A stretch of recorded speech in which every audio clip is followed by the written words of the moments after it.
আজকের ক্লাসে আমরা গুণগত রসায়ন নিয়ে আলোচনা করব এবং আজকের ক্লাসে আমরা গুণগত রসায়নের এমসিকিউ সলভিং ক্লাস পার্ট 1। ইতোমধ্যে আমরা গুণগত রসায়নের যে টপিকগুলো নিয়ে আলোচনা করেছি সেগুলো হচ্ছে আমাদের আইসোটোপ, আইসোটোন, আইসোবার, এগুলো নিয়ে আমরা আলোচনা করেছি। রাদারফোর্ড মডেল, বোর পরমাণু মডেল নিয়ে আমরা আলোচনা করেছি। তারপর আমরা আউভাও নীতি, পরিবর্জ্য নীতি, হুন্ডে নীতি, এগুলো নিয়ে আলোচনা করেছি। তারপর কোয়ান্টাম সংখ্যা নিয়ে আলোচনা করেছি। তারপর আমরা হচ্ছে বর্ণালী নিয়ে আলোচনা করেছি, বর্ণালী সিরিজ নিয়ে আলোচনা করেছি। তো এই জিনিসগুলো, তারপর হচ্ছে এনতম কক্ষপথে, বোরের এনতম কক্ষপথে বা হাইড্রোজেনের এনতম কক্ষপথে কোন একটা ইলেকট্রনের ব্যাসার্ধ কিভাবে নির্ণয় করব, গতিবেগ কিভাবে নির্ণয় করব, তারপর হচ্ছে শক্তি কিভাবে নির্ণয় করব, এই বিষয়গুলো নিয়ে আলোচনা করেছি। তো আজকে আমরা হচ্ছে এই যে টপিকগুলো যেগুলো নিয়ে আমরা আলোচনা করেছি সেগুলোর উপরে ভিত্তি করে আমি হচ্ছে আজকে তোমাদেরকে 100+ এমসিকিউ সলভ করাবো। ইনশাআল্লাহ এতটুকু পর্যন্ত এমসিকিউ সলভ করালে যতটুকু পর্যন্ত আমরা বেসিক এই মুহূর্তে পড়েছি এতদিন পর্যন্ত, সেই বেসিকের বোর্ড এমসিকিউ তোমার কভার আপ হয়ে যাবে, ঠিক আছে? এর বাইরে আসলে কোনো এমসিকিউ পড়ার দরকার নেই। আজকে ভাইয়া যতটুকু পড়াবো সেগুলোই যদি তোমরা পড়তে পারো, that's enough for your board preparation, ঠিক আছে? আর তারপরে আমরা নেক্সট ক্লাস থেকে আমরা হচ্ছে দ্রাব্যতা পড়া শুরু করব, ঠিক আছে? দ্রাব্যতার কনসেপ্ট আমরা খুব সম্ভবত এক ক্লাসে আমি দ্রাব্যতা তোমাদেরকে পড়িয়ে ফেলবো, যেহেতু হচ্ছে অলরেডি আমরা কোর্সটা হচ্ছে একটু ডিলে হয়ে গেছে, সেহেতু হচ্ছে আমরা দ্রাব্যতাটা যত দ্রুত পারি শেষ করে ফেলবো, ঠিক আছে? তাহলে চলো আমরা শুরু করি। বিসমিল্লাহির রহমানির রহিম। তো আমাদের প্রথম প্রশ্নে কি বলা আছে খেয়াল করো। আমাদের প্রথম প্রশ্নে বলা আছে নিচের কোনটি কম্পোজিট কণিকা। তো আমরা এগুলো আসলে পড়েছি অলরেডি, তাই না? আমরা এগুলো জানি কম্পোজিট কণিকা কোনগুলো। তো আমরা জানি যে স্থায়ী মূল কণিকা হচ্ছে আমাদের ইলেকট্রন, প্রোটন, নিউট্রন। অস্থায়ী মূল কণিকা হচ্ছে আমাদের মানে positron, অ্যান্টিনিউট্রিনো, neutrino, Mason, boson, graviton, এগুলো। আর কম্পোজিট কণিকা কি, যেগুলো হচ্ছে ভারী কণিকা। ভারী কণিকাগুলো কি কি ভাই? দুইটা কণা আমরা জানি, একটা হচ্ছে আলফা কণা আর একটা হচ্ছে ডিউটেরন কণা। তাহলে নিচের কোনটি কম্পোজিট কণিকা? সঠিক উত্তর হচ্ছে আলফা কণা। আলফা কণা ইটসেলফ এ কম্পোজিট কম্পাউন্ড, ঠিক আছে? তাহলে আলফা কণা হচ্ছে একটা কম্পোজিট কণিকা, ঠিক আছে? আলফা কণা হচ্ছে আমাদের একটা কম্পোজিট কণিকা, ঠিক আছে? তো আলফা কণা হচ্ছে কম্পোজিট কণিকা, সঠিক উত্তর হচ্ছে আলফা কণা। তো তারপরে হচ্ছে আমাদের সেকেন্ড যে এমসিকিউ, সেটা হচ্ছে ইলেকট্রনের চার্জ কত কুলম্ব। এগুলো কিন্তু মুখস্থ, তাই না? তো ইলেকট্রনের চার্জ হচ্ছে আমাদের 1.6 × 10⁻19 কুলম্ব। ইএসইউ একক বললে কত হইতো? 4.8 × 10⁻10 ইএসইউ, ঠিক আছে? এটা হচ্ছে 4.8 × 10⁻10 ইএসইউ। তারপরে হচ্ছে আমাদের একটা ইলেকট্রনের ভর কত ভাই? এখানে সব এএমইউ ইউনিট দেওয়া আছে। তো আমরা জানি অ্যাটমিক মাস ইউনিটে একটা ইলেকট্রনের ভর হচ্ছে 5.48 × 10⁻4 এএমইউ। এগুলো একটু মুখস্থ রাখেন, হ্যাঁ? আর আমরা যে পড়ছি কেজিতে, সেটা কি ইলেকট্রনের ভর। ইলেকট্রনের ভর এছাড়া কি পাওয়া যায়? ইলেকট্রনের ভর হচ্ছে 9.11 × 10⁻31 কিলোগ্রাম। কিলোগ্রামে হচ্ছে ভর। আর যদি গ্রামে সিজিএস একক যদি বলে তাহলে হচ্ছে 10⁻28 গ্রাম। তো মনে রাখবা এটা হচ্ছে আমাদের এসআই একক। এসআই ইউনিটে হচ্ছে ইলেকট্রনের ভর, আর এটা হচ্ছে আমাদের সিজিএস। গ্রামকে আমরা কি বলি? সিজিএস ইউনিট, সিজিএস এককে ইলেকট্রনের ভর। আর এটা হচ্ছে কি? এটা হচ্ছে অ্যাটমিক মাস ইউনিটে ইলেকট্রনের ভর, অ্যাটমিক মাস ইউনিট। তারপর আমরা খেয়াল করি প্রোটনের ভর কত। গ্রামে দেওয়া আছে কিন্তু সবগুলো অপশন। প্রোটনের ভর হচ্ছে 1.672 × 10⁻24 গ্রাম।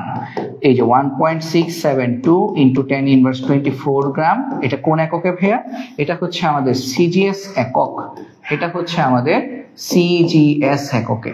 আর এসআই এককে কত? 1.672 × 10⁻27, 3 বেড়ে যাবে এত কেজি। এটা হচ্ছে আমাদের এসআই একক। এসআই এককে হচ্ছে 1.672 × 10⁻27 কেজি। তারপর আমরা দেখি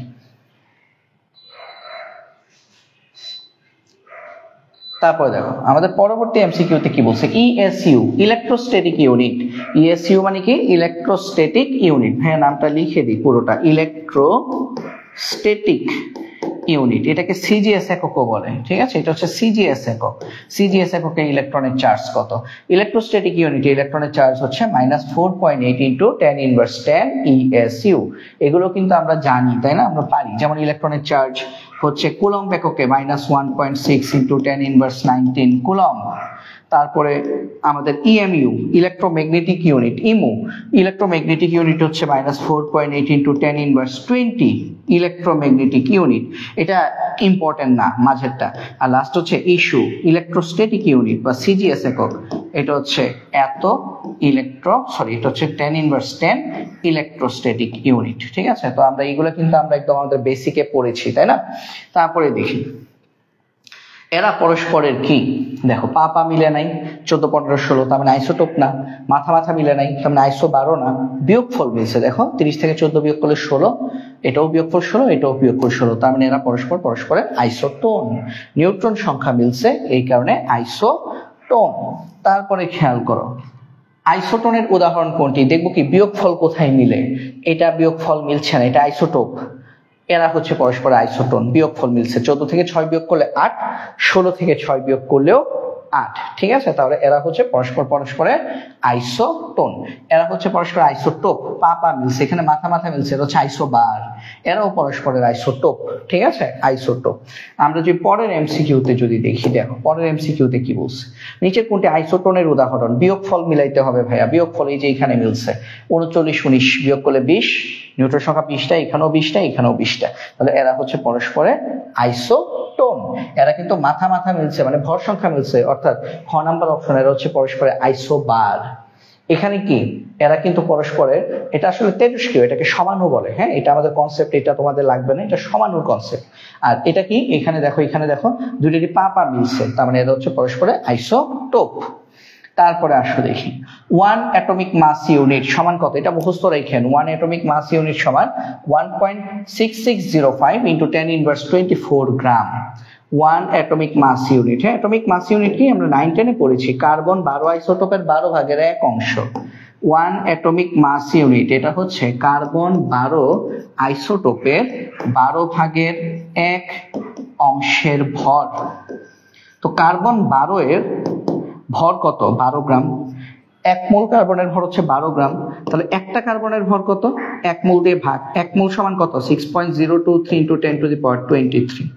এইটার 12 ভাগের 1 অংশ, 12 ভাগের 1 অংশ, তাহলে এটা হিসেব করলে কত আসে, এটা হিসেব করলে আসে আমাদের 1.6605 × 10⁻24 গ্রাম।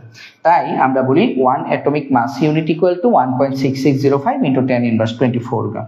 এটা যদি তুমি কেজিতে নাও তাহলে কি করবা, 3 বাড়াবে, তাহলে 1.6605 × 10⁻27 কেজি। অপশন যদি কেজিতে থাকতো তাহলে আনসার 10⁻27 হইতো। ঠিক আছে, তো অপশন যেহেতু গ্রামে, এই জন্য আনসার হয়েছে 10⁻24। ওকে, পরে দেখি যেসব পরমাণুর ভর সংখ্যা একই হলে তাদেরকে বলা হয় আইসোবার। ভর সংখ্যা একই হলে তাদেরকে আমরা বলবো আইসোবার। আর যদি প্রোটন সংখ্যা একই হয় তাহলে বলবো আইসোটোপ। নিউট্রন সংখ্যা একই হলে আমরা বলবো আইসোটোন। আর যদি ইলেকট্রন সংখ্যা একই হয় তাহলে বলবো আইসো ইলেকট্রন। ঠিক আছে, তারপরে দেখো রাদারফোর্ড পরমাণু মডেল নিয়ে প্রশ্ন। রাদারফোর্ড পরমাণু মডেল, রাদারফোর্ড বিচ্ছুরণ পরীক্ষা করেন কোন কণার সাহায্যে, আলফা কণার সাহায্যে। হ্যাঁ, আলফা কণাটা যেন কি, আলফা কণা হচ্ছে হিলিয়াম 2+, মানে হিলিয়াম থেকে 2টা ইলেকট্রন বের হয়ে গেলে যে জিনিসটা থাকে সেটাকে আলফা কণা বলে। হিলিয়ামের প্রোটন সংখ্যা 2টা, ভর সংখ্যা হচ্ছে 4। ঠিক আছে, আচ্ছা তাহলে তোমাকে যে প্রশ্ন করে তাহলে আলফা কণায়, তাহলে আলফা কণাতে আমরা দেখতে পাচ্ছি, আলফা কণাতে আমার জেড বা প্রোটন, জেড বা পি কত, 2টা। তারপরে হচ্ছে আমার ভর সংখ্যা কত, 4। নিউট্রন সংখ্যা কত, নিউট্রন সংখ্যা হচ্ছে ভর সংখ্যা বিয়োগ প্রোটন সংখ্যা, আর নিউট্রন সংখ্যা হচ্ছে এখানে 2টা। ইলেকট্রন সংখ্যা কত, ইলেকট্রন সংখ্যা হচ্ছে P - Q।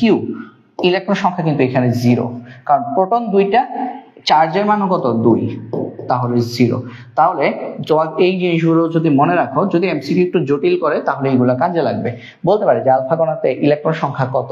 হ্যাঁ, আলফা কণাতে হিলিয়ামের ইলেকট্রন নরমালি 2টা থাকে, 2টা ইলেকট্রন এসে ছেড়ে দিচ্ছে, তাহলে আলফা কণাতে ইলেকট্রনের সংখ্যা হচ্ছে 0। তারপরে আসো কোনটি আলফা কণা। আলফা কণা দেখো মাত্র পড়ছো না, 2টা প্রোটন 2টা নিউট্রন, এই যে অপশনে আছে 2টি প্রোটন 2টি নিউট্রন এবং 2টি প্রোটন মিলে হচ্ছে আমাদের আলফা কণা। ঠিক আছে, যেমন এটা হবে না একটা নিউট্রন একটা প্রোটন না, বা একটা নিউট্রন 2টা প্রোটন না, বা 2টা নিউট্রন একটা প্রোটনও না, সঠিক উত্তর কি 2টা নিউট্রন 2টা প্রোটন। ইলেকট্রন কিন্তু নাই, আলফা কণাতে ইলেকট্রন 0। তারপর আলফা কণার বৈশিষ্ট্য কি, এই যে এটা কেন হবে না, কারণ 2টা প্রোটন ঠিক আছে, বা 2টা ইলেকট্রনের কথা বলছে। আলফা কণাতে কি 2টা ইলেকট্রন আছে, নাই। আলফা কণাতে কিন্তু দুইটা নিউট্রন আছে, দুইটা প্রোটন দুইটা নিউট্রন। এটা কি খুব ধীর গতি সম্পন্ন? না, এরা অত্যন্ত দ্রুত গতি সম্পন্ন। কারণ কি, ইলেকট্রন ছেড়ে দেওয়ার ফলে এটা অনেক হালকা হয়ে যায়, ফলে গতি অনেক বেড়ে যায়। এটা কি ভর সংখ্যা 4 এদের? না, এদের ভর সংখ্যা এদের ভর সংখ্যা কি 2? না, এদের ভর সংখ্যা হচ্ছে 4। হিলিয়াম 4 না, উপরে 4, মাথার উপরে 4, তার মানে ভর সংখ্যা হচ্ছে 4। এটা ধনাত্মক চার্জিত কণা, হিলিয়াম 2+। আরো স্পেশালি বলে, এটা হচ্ছে দ্বিধনাত্মক চার্জিত কণা, 2+। ঠিক আছে, ক্যাটায়নের মান +2। আচ্ছা, রাদারফোর্ডের আলফা কণা বিচ্ছুরণ পরীক্ষায় স্বর্ণপাতের পুরুত্ব কত ছিল? 0.404 সেন্টিমিটার। এগুলো কিন্তু আমি তোমাদেরকে বেসিকে পড়িয়েছি, স্বর্ণপাতের পুরুত্ব। তারপর রাদারফোর্ডের নিউক্লিয়াস আবিষ্কার পরীক্ষায় 99% আলফা কণা স্বর্ণপাত ভেদ করে সোজা চলে যায় কেন?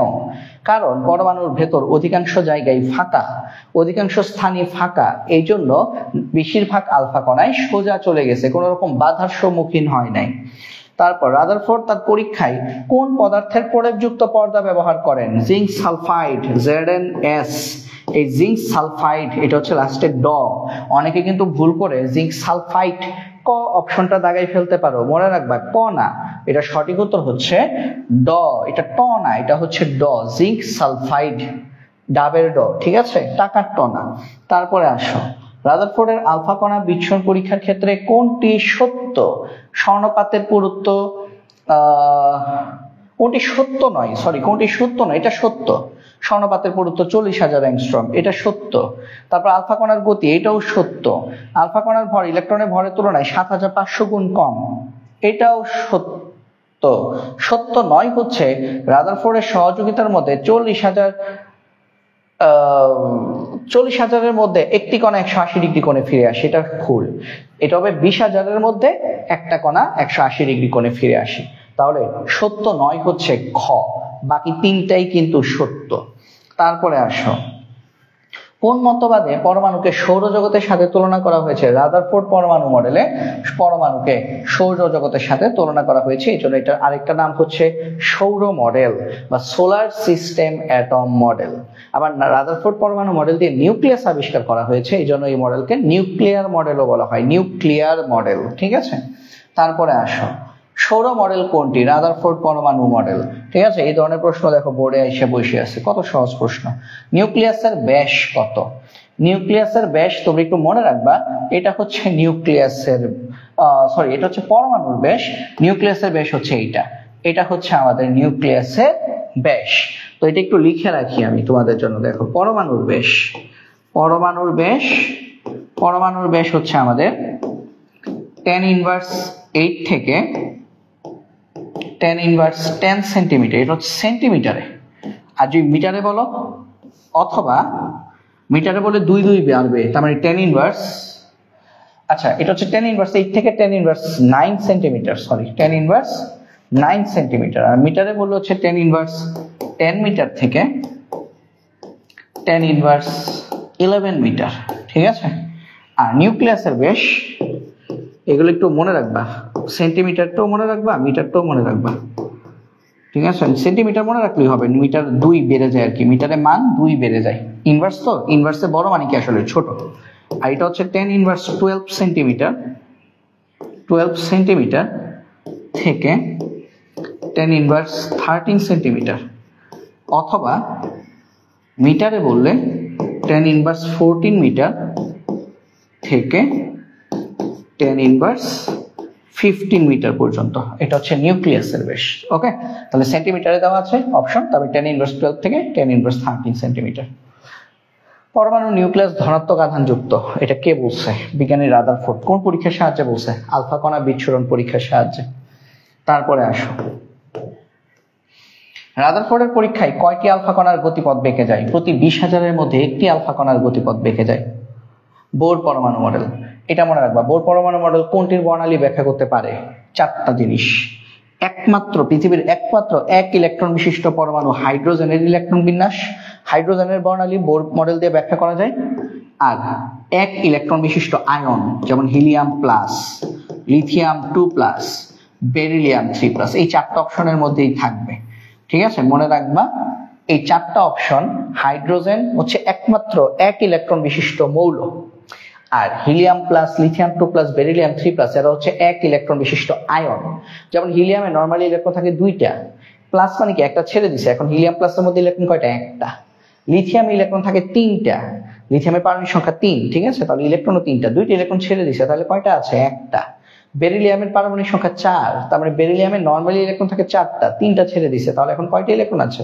একটা। তাহলে এক ইলেকট্রন বিশিষ্ট পরমাণু এবং এক ইলেকট্রন বিশিষ্ট আয়ন, এদের বর্ণালী বোর মডেল দিয়ে ব্যাখ্যা করা যায়, বাকি কারো বর্ণালী বোর মডেল দিয়ে ব্যাখ্যা করা যায় না। তাহলে এদের বর্ণালী লিখে রাখবা, এদের বর্ণালী বোর মডেল দিয়ে ব্যাখ্যা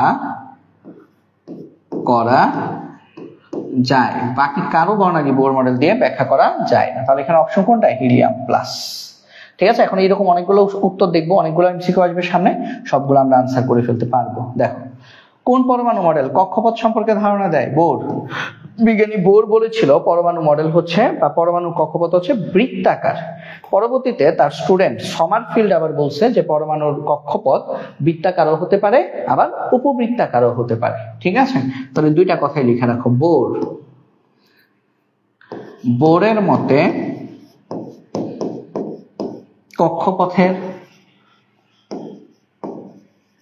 কক্ষপথের আকার বৃত্তাকার, বতে বোর, বতে বৃত্তাকার। ঠিক আছে, আর পরবর্তীতে তার স্টুডেন্ট ছিল সমারফিল্ড, সেও বিখ্যাত বিজ্ঞানী। সমারফিল্ডের মতে কক্ষপথের আকার হচ্ছে ডিমের মতো, হাঁস মুরগির ডিমের মতো উপবৃত্তাকার। হাঁস মুরগির ডিমের যে সাইজ, যে শেপ, সেটা হচ্ছে উপবৃত্তাকার। তারপরে আসো, কোনটির ক্ষেত্রে বর্ণালীর ব্যাখ্যা সম্ভব? লিথিয়াম 2 প্লাস, পড়ছি না? হাইড্রোজেন মাত্র পড়লাম, helium plus, lithium 2 plus, beryllium 3 plus, তাই না? এদের ক্ষেত্রে বোর মডেলের সাহায্যে বর্ণালী ব্যাখ্যা সম্ভব। তারপর কোনটির জন্য বোর পরমাণু মডেল প্রযোজ্য? হিলিয়াম প্লাস, সেম, একই কারণে হিলিয়াম প্লাস। তারপর কোনটির ক্ষেত্রে বোর পরমাণু মডেল প্রযোজ্য? লিথিয়াম 2 প্লাস, একই কনসেপ্ট। পরমাণুতে অরবিটালের ধারণা, মনে রাখবা অরবিটালের ধারণা বললেই কোয়ান্টাম বলবিদ্যা। অরবিটালের ধারণা পাওয়া গেছে কোয়ান্টাম বলবিদ্যা থেকে। কোয়ান্টাম বলবিদ্যা থেকে বা কোয়ান্টাম মেকানিক্স থেকে কোয়ান্টাম সংখ্যার ধারণা পেয়েছি আমরা। NLMS প্রধান কোয়ান্টাম সংখ্যা, সহকারী কোয়ান্টাম সংখ্যা, তারপর চৌম্বক কোয়ান্টাম সংখ্যা, আর একটা কি স্পিন কোয়ান্টাম সংখ্যা। কোনটির ক্ষেত্রে বোর তত্ত্ব প্রযোজ্য নয়? Hydrogen plus. কারণ কি? হাইড্রোজেনে ইলেকট্রনই থাকে একটা, প্লাস একটা ইলেকট্রন ত্যাগ করে দিলে ইলেকট্রন 0। বোর মডেল দিয়ে তুমি হাইড্রোজেনের বর্ণালী ব্যাখ্যা করতে পারবা, হাইড্রোজেনের জন্য বোর মডেল প্রযোজ্য, হাইড্রোজেন প্লাসের জন্য নয়। ঠিক আছে, বলছে কোনটির ক্ষেত্রে প্রযোজ্য নয়। কোনটির জন্য বোর মডেল প্রযোজ্য? এই যে হাইড্রোজেন, বাকি একটার জন্য প্রযোজ্য না, কারণ ওর একটাও ইলেকট্রন নাই, ওর দুইটা ইলেকট্রন আছে, ওরও দুইটা ইলেকট্রন, কারণ লিথিয়াম প্লাস, লিথিয়ামের নরমালি ইলেকট্রন থাকে 3টা, একটা ইলেকট্রন ছাড়ছে, তার মানে দুইটা ইলেকট্রন আছে। আমাদের বোর মডেল প্রযোজ্য হচ্ছে এক ইলেকট্রন বিশিষ্ট পরমাণু, যেটা একমাত্র হাইড্রোজেন, এবং এক ইলেকট্রন বিশিষ্ট আয়নের জন্য বোর মডেল প্রযোজ্য। কোন সমীকরণটি সঠিক? এটা সঠিক উত্তর হচ্ছে E = NH নিউ। এগুলো আসলে অত ইম্পর্টেন্ট না, বিভিন্ন কলেজে আসছে, এগুলো বোর্ডের জন্য ইম্পর্টেন্ট না। ঠিক আছে, মানে সূত্র হচ্ছে E = H নিউ, তাই না? এখন বিভিন্ন কক্ষপথের জন্য যদি হয় তাহলে NH নিউ। ঠিক আছে, প্রথম কক্ষপথের জন্য E এর মান হচ্ছে H নিউ, দ্বিতীয় কক্ষপথের জন্য 2H নিউ, তৃতীয় কক্ষপথের জন্য 3H নিউ। ঠিক আছে, n এর মানের উপর ডিপেন্ড করে। কোয়ান্টাম সংখ্যা থেকে প্রশ্ন, অরবিটাল সম্পর্কে ধারণা দেয় কোন কোয়ান্টাম সংখ্যা? চৌম্বক কোয়ান্টাম সংখ্যা বা ম্যাগনেটিক কোয়ান্টাম সংখ্যা। তোমরা মনে রাখবে প্রধান কোয়ান্টাম সংখ্যা এটা ধারণা দেয় কক্ষপথের আকার।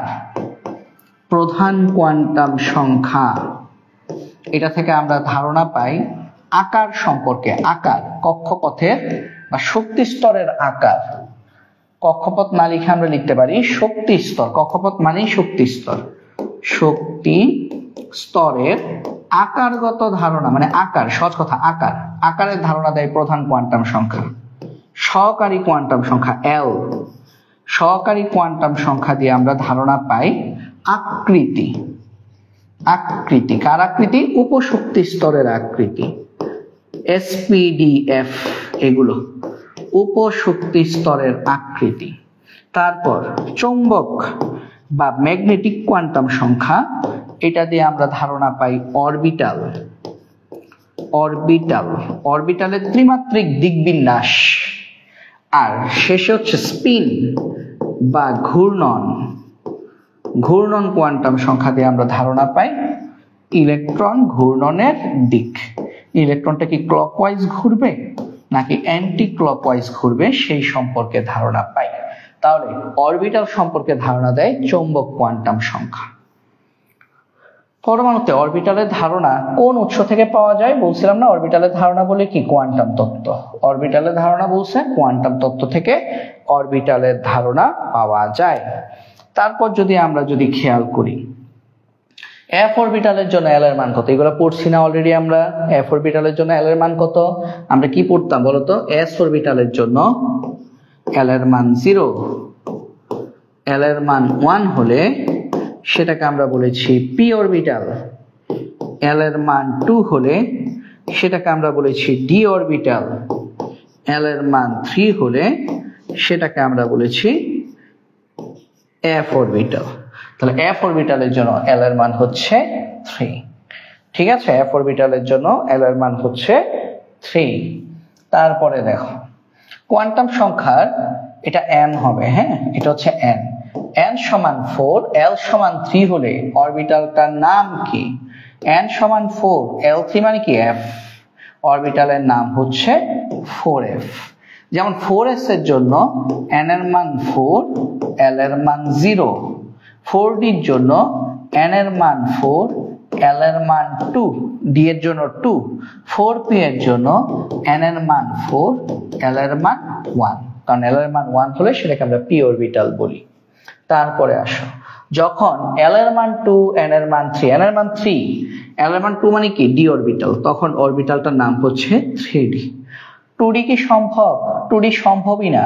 2d এই অরবিটালটা সম্ভব নয়, কারণ n এর মান 2 হলে l এর মান 2 হইতে পারে না। তাহলে এই কথাটা একটু লিখে দিই, কারণ n ইকুয়াল টু 2 হলে l ইকুয়াল টু 0,1, তার মানে l এর মান s অরবিটাল হতে পারবে, p অরবিটাল হতে পারবে, l is not equal to 2, তার মানে d অরবিটাল হতে পারবে না। অর্থাৎ 2d অরবিটাল কিন্তু আমাদের সম্ভব না, এটা কিন্তু ক্ষতে আসে। 3p তে n এর মান হচ্ছে 3, l এর মান হচ্ছে 1। আচ্ছা 3f কি সম্ভব? এটাও কিন্তু সম্ভব নয়। আমি ব্যাখ্যা একটু লিখে দিচ্ছি কেন, যাতে করে সিকিউ পারো তোমরা। কেন সম্ভব নয়? কারণ n এর মান যদি 3 হয়, তোমরা জানো n এর মান 3 হলে l এর মান হবে 0, 1, 2, তার মানে 3s অরবিটাল সম্ভব, 3p অরবিটাল সম্ভব, 3d অরবিটাল সম্ভব। বাট n এর মান 3 হলে l কিন্তু 3 হতে পারে না, এই কারণে 3f অরবিটালটাও আমাদের সম্ভব নয়। ঠিক আছে, এরা কিন্তু সম্ভব না। তারপর আয়রনের ইলেকট্রন বিন্যাসে n সমান 3, l সমান 2 এর জন্য কয়টি অরবিটাল সম্ভব? কয়টি অরবিটাল সম্ভব? খেয়াল করো, n3l2, তাহলে কত অরবিটাল? n3l2, n3l2 মানে কি? 3d orbital. তাহলে 3d অরবিটালে কয়টা ইলেকট্রন আছে? চলো দেখি। আয়রনের ইলেকট্রন বিন্যাস করলে 1s2, 2s2, 2p6, 3s2, 3p6, 4s2, 3d6।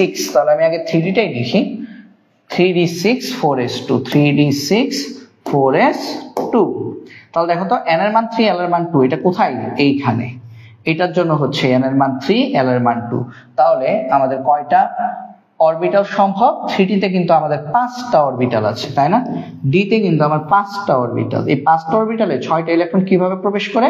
হুন্ডের নিয়ম অনুযায়ী প্রবেশ করে। প্রথমে একটা একটা করে সর্বাধিক বেজোড় বা অযোগ্য অবস্থায় প্রবেশ করবে, তারপরে আরেকটা প্রবেশ করবে। এখানে কিন্তু অনেক সময় প্রশ্ন আসে যে আয়রনে আমাদের কয়টা বেজোড় ইলেকট্রন আছে? আয়রনে আমার টোটাল 4টা বেজোড় ইলেকট্রন আছে, 1, 2, 3, 4। ঠিক আছে, বাকি সবগুলো কিন্তু জোড়াই জোড়াই আছে। ওকে, তাহলে এখানে আমার টোটাল 5টা অরবিটাল সম্ভব। যদি বলতো যে n সমান 3 l সমান 2 তে কয়টা ইলেকট্রন আছে, 6টা ইলেকট্রন আছে। 3d তে 6টা ইলেকট্রন আছে আয়রনের ক্ষেত্রে। চৌম্বক কোয়ান্টাম সংখ্যা দ্বারা কি পাওয়া যায়, অরবিটাল পাওয়া যায়, তাই না? প্রধান শক্তি স্তর এটা হচ্ছে n, তারপর হচ্ছে এটি দিয়ে আকৃতি পাওয়া যায়, উপশক্তি স্তর হচ্ছে l, এটা প্রধান শক্তি স্তর দিয়ে আকার পাওয়া যায়, উপশক্তি স্তর দিয়ে আকৃতি পাওয়া যায়, ঘূর্ণনের দিক পাওয়া যায় s, স্পিন কোয়ান্টাম সংখ্যা দিয়ে, আর অরবিটালের ধারণা আমরা পাই চৌম্বক কোয়ান্টাম সংখ্যা বা ম্যাগনেটিক কোয়ান্টাম সংখ্যা m দিয়ে। তারপরে আসো কোয়ান্টাম সংখ্যা বাড়লে কি হয়। মনে রাখবা পরমাণুর আকার বাড়ে, কোয়ান্টাম সংখ্যা যত বাড়ে পরমাণুর আকার বাড়ে, পরমাণুর ব্যাসার্ধ বাড়ে, পরমাণুর শক্তি কমে, পরমাণুর শক্তি কমে, কেন্দ্রমুখী বল কমে। সঠিক উত্তর হচ্ছে কেন্দ্রমুখী বল কমে যায়। কেন? কারণ কোয়ান্টাম সংখ্যা বাড়লে নিউক্লিয়াস থেকে দূরত্ব বাড়ে। মনে করো একটা হচ্ছে প্রথম কোয়ান্টাম সংখ্যা, এই যে নিউক্লিয়াস থেকে দূরত্ব, আরেকটা হচ্ছে মনে করো তৃতীয় কোয়ান্টাম সংখ্যা, তাহলে কি এটা দূরত্ব বেশি না? তাহলে দূরত্ব বেশি হলে কি হবে, দূরত্ব যত বেশি তত হচ্ছে আমাদের কেন্দ্রমুখী বল কমে যাবে, নিউক্লিয়াসের প্রতি বাইরের ইলেকট্রনের আকর্ষণ তত কম, কারণ সে অনেক দূরে চলে গেছে, তাহলে এখানে কেন্দ্রমুখী বল কমে। তারপরে আসো 4f অরবিটালের জন্য n প্লাস l এর মান কত, n এর মান 4 আর f অরবিটালের জন্য l এর মান 3, তাহলে 4 প্লাস 3 ইকুয়াল টু 7। 4f অরবিটালের জন্য আমার n প্লাস l এর মান হচ্ছে 7, ঠিক আছে, 4f এর জন্য আমার n প্লাস l এর মান 7। আচ্ছা, তারপরে দেখি, এক মিনিট, তারপরে প্রশ্ন দেখি, নিকেলের কতগুলো ইলেকট্রনের ক্ষেত্রে n প্লাস l এর মান 4 হবে। তাহলে তোমাকে প্রথম কাজ কি, তোমাকে নিকেলের ইলেকট্রন বিন্যাসটা খুব ভালোভাবে জানতে হবে। ঠিক আছে, নিকেলের ইলেকট্রন বিন্যাসটা খুব ভালোভাবে জানতে হবে। এক মিনিট,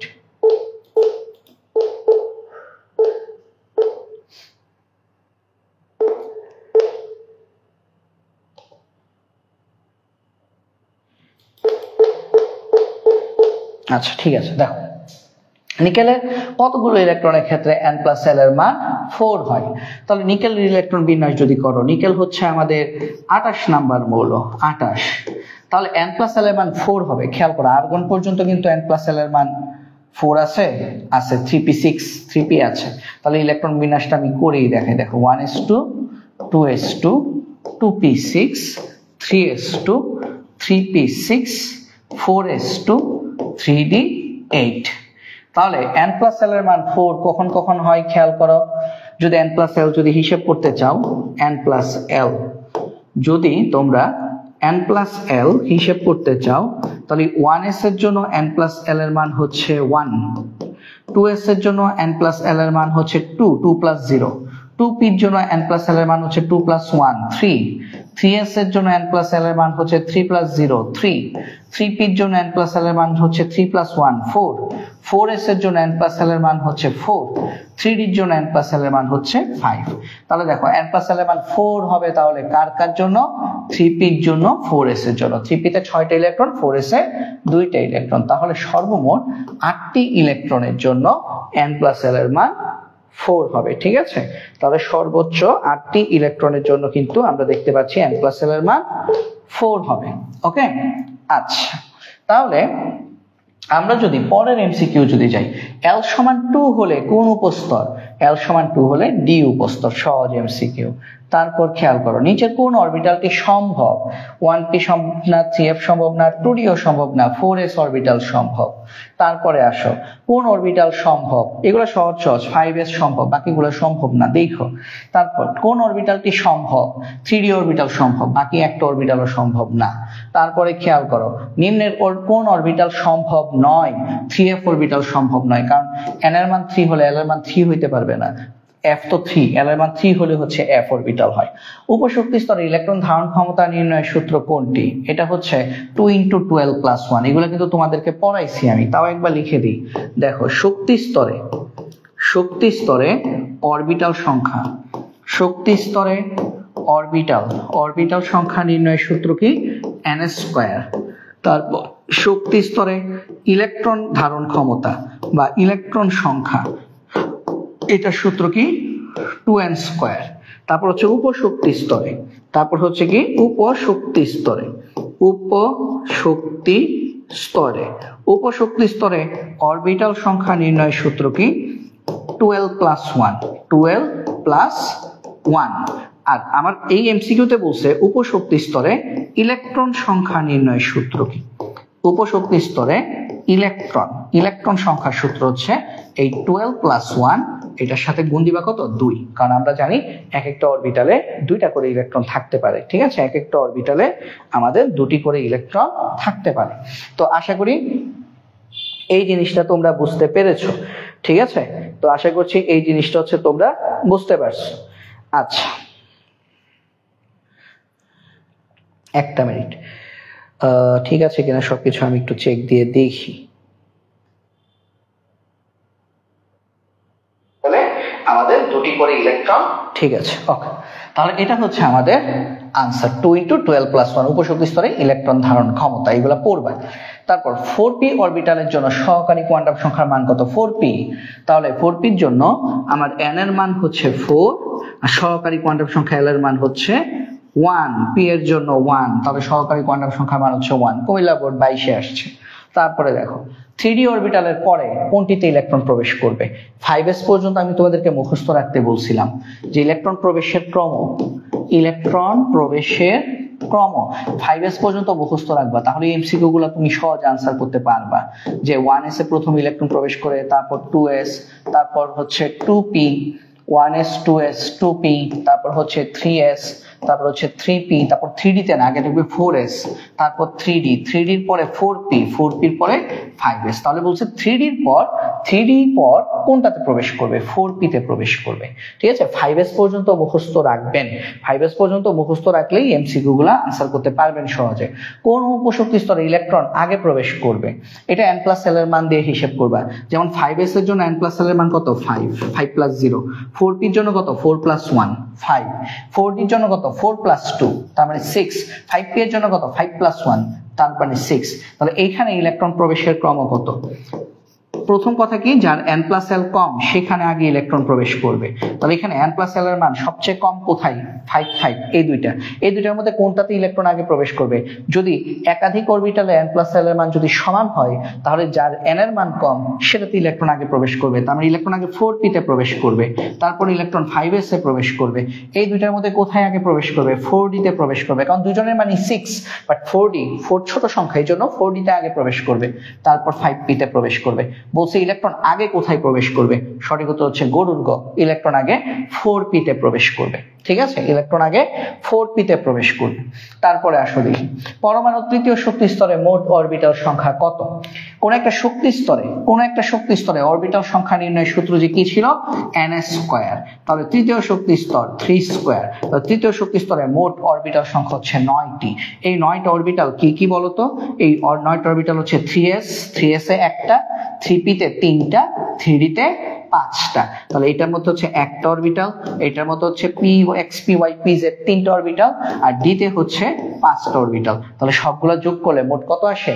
9টি অরবিটাল ঠিক আছে তারপরে আসো কোন শক্তি স্তরে অরবিটাল সংখ্যা নির্ণয়ের সূত্র কি ns স্কয়ার শক্তি স্তরে অরবিটাল সংখ্যা নির্ণয়ের সূত্র কি ns স্কয়ার হ্যাঁ কোথায় যেন পড়ে আসছি এই যে এখানে পড়ে আসছি খেয়াল করো কোথায় যেন পড়ে আসছে এই যে এটা 47 নম্বরের নিচে ব্যাখ্যা লেখা আছে শক্তি স্তরে অরবিটাল সংখ্যা নির্ণয়ের সূত্র কি শক্তি স্তরে ইলেকট্রন সংখ্যা নির্ণয়ের সূত্র কি উপশক্তি স্তরে অরবিটাল সংখ্যা নির্ণয়ের সূত্র কি আর উপশক্তি স্তরে ইলেকট্রন ধারণ ক্ষমতা নির্ণয়ের সূত্র কি এগুলো কিন্তু লেখা আছে তারপর আসো p উপশক্তি স্তরে অরবিটাল কয়টা তিনটা কি px py pz তিনটা p উপশক্তি স্তরে আমাদের অরবিটাল সংখ্যা হচ্ছে তিনটা তারপরে আসো তৃতীয় শক্তি স্তরে মোট কয়টি অরবিটাল রয়েছে শক্তি স্তরের অরবিটাল সংখ্যা নির্ণয়ের সূত্র 2n স্কয়ার তাহলে 2 * তৃতীয় শক্তি স্তর 3 স্কয়ার তার মানে কয়টা 18টি 3s এ দুইটা 3p তে কয়টা আচ্ছা সরি অরবিটাল বলছে সরি অরবিটাল বলছে অরবিটাল বলে কি n স্কয়ারের সূত্র n স্কয়ার সেম অঙ্ক n স্কয়ার ইলেকট্রন বলে নাই তাহলে n স্কয়ার মানে কি 9টি কি বলতো 3s একটা 3p তে 3টা 3d তে 5টা তাহলে মোট তৃতীয় শক্তি স্তরে মোট 9টা অরবিটাল রয়েছে তারপর কোন নিয়মের সাহায্যে একটি উপশক্তি স্তরে মোট ইলেকট্রন গণনা করা হয় উপশক্তি স্তরে ইলেকট্রন সংখ্যা নির্ণয়ের সূত্র হচ্ছে 2 × 12 + 1 আর যদি বলতো উপশক্তি স্তরে অরবিটাল তাহলে হচ্ছে 12+1। এটা কি? এটা হচ্ছে শক্তি স্তরে ইলেকট্রন সংখ্যা নির্ণয়ের সূত্র 2n²।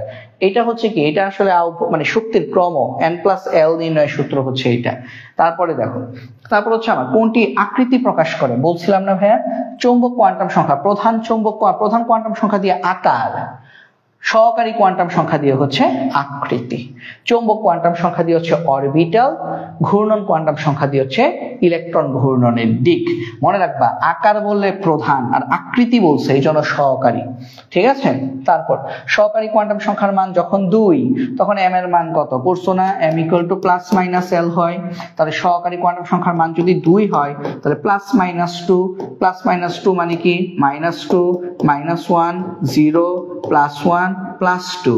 তাহলে সহকারী কোয়ান্টাম সংখ্যার মান যদি 2 হয় তাহলে চৌম্বক কোয়ান্টাম সংখ্যা কয়টা আসবে? 1, 2, 3, 4, 5টি। এটা এভাবেও বের করতে পারবা যে এই যে চৌম্বক কোয়ান্টাম সংখ্যার সূত্র কি? 12+1 অরবিটাল। তাহলে সহকারী কোয়ান্টাম সংখ্যা যদি 2টা হয় তাহলে 2 দুগুণে 4, 4 আর 1 5। এই যে আমাদের যে উপশক্তি স্তরে অরবিটাল ধারণ ক্ষমতার যে সূত্র, সেটা দিয়ে আসলে এই ম্যাথটা করা যায়। সহকারী কোয়ান্টাম সংখ্যার মান 2 হলে m এর মান বা চৌম্বক কোয়ান্টাম সংখ্যার মান হয় 5। তারপরে আসো, তারপরে প্রশ্নে কি বলছে? একটি অরবিটালে সর্বাধিক কয়টা ইলেকট্রন থাকে? 2টা। একটা অরবিটালে সর্বাধিক 2টা। এই জন্যই আমরা ইলেকট্রন বলে সেখানে 2 দিয়ে গুণ করতেছি। দেখো না, n² এর সাথে 2 গুণ করতেছি, 2n²। তারপর উপশক্তি স্তরে যখন ইলেকট্রন বের করতেছি, অরবিটাল ছিল 12+1, এটার সাথে আরো 2 গুণ দিতেছি। কেন 2 দিয়ে গুণ দিতেছি? কারণ অরবিটালে, এক একটা অরবিটালে সর্বোচ্চ 2টা ইলেকট্রন থাকতে পারে। তারপরে আমরা খেয়াল করি এই যে সেটগুলো, এগুলো তোমাদের মনে আছে কিনা? এগুলো আমি তোমাদেরকে পড়াইছিলাম যে n এর মান সবসময় l থেকে বড় হবে। n এর মান সবসময় l থেকে বড় হবে, এটা মনে রাখবা, ঠিক আছে? n এর মান কখনোই l থেকে ছোট হতে পারবে না, হ্যাঁ, ছোট হতে পারবে না। বা n এর মান কখনোই l এর সমানও হতে পারবে না, এইগুলো মনে রাখবে, এগুলো সম্ভব না। আর m এর মান সবসময় +−l হবে, +−l হবে। আর s এর মান কি হবে? +½ অথবা -½ হবে। তাহলে দেখো কোনটি গ্রহণযোগ্য, কোন সেটটি গ্রহণযোগ্য? এটা গ্রহণযোগ্য না কেন? এই যে n এর মান 1 হলে l এর মান 1 হতে পারবে না, এই জন্য এটা গ্রহণযোগ্য না। এটা কেন? এটা কি গ্রহণযোগ্য? এটা গ্রহণযোগ্য হবে। এটা কেন গ্রহণযোগ্য না? দেখো, এই যে m এর মান 0, l এর মান 0 হলে m এর মান হবে +−0, মানে 0। l এর মান 0 হলে m এর মান 1 হইতে পারবে না, এই জন্য এটা বাদ। এটা কেন বাদ গেল? l এর মান 1 হলে m এর মান -2 হইবে কিভাবে? l এর মান 1 হলে m এর মান কত? +−l, তার মানে +−1। তার মানে -1, 0, +1, -2 হইতে পারবে না, এই জন্য এটা বাদ। এটা হবে কারণ n এর মান 4 হলে l এর মান যদি 4 হয় তাহলে l এর মান n থেকে ছোট, তার মানে l এর মান 2 হতে পারবে। l এর মান যদি 2 হয়, m এর মান কি? +−2, তার মানে -2, -1, 0, +1, +2, -1 হইতে পারবে। আর s এর মান +½ অথবা -½ হইতে পারবে, অর্থাৎ এটা সত্য। এই এমসিকিউ গুলো কিন্তু আমাদের এডমিশনের জন্য খুব খুব গুরুত্বপূর্ণ এমসিকিউ, ঠিক আছে? তো এইগুলো কিন্তু আমাদের এডমিশনের সময় আসে। একটা ইলেকট্রনের কোন কোয়ান্টাম সেটটি সম্ভব? এটা সম্ভব না কেন? এই জোড়ার জন্য n এর মান 1 হলে l এর মান 1 হইতে পারবে না। এটা সম্ভব না কেন? এদের জন্য, কারণ l এর মান 0 হলে m এর মান 0 হবে, 1 হতে পারবে না। এটা সম্ভব না কেন? ওই যে n এর মান 1 হলে l এর মান 1 হতে পারবে না।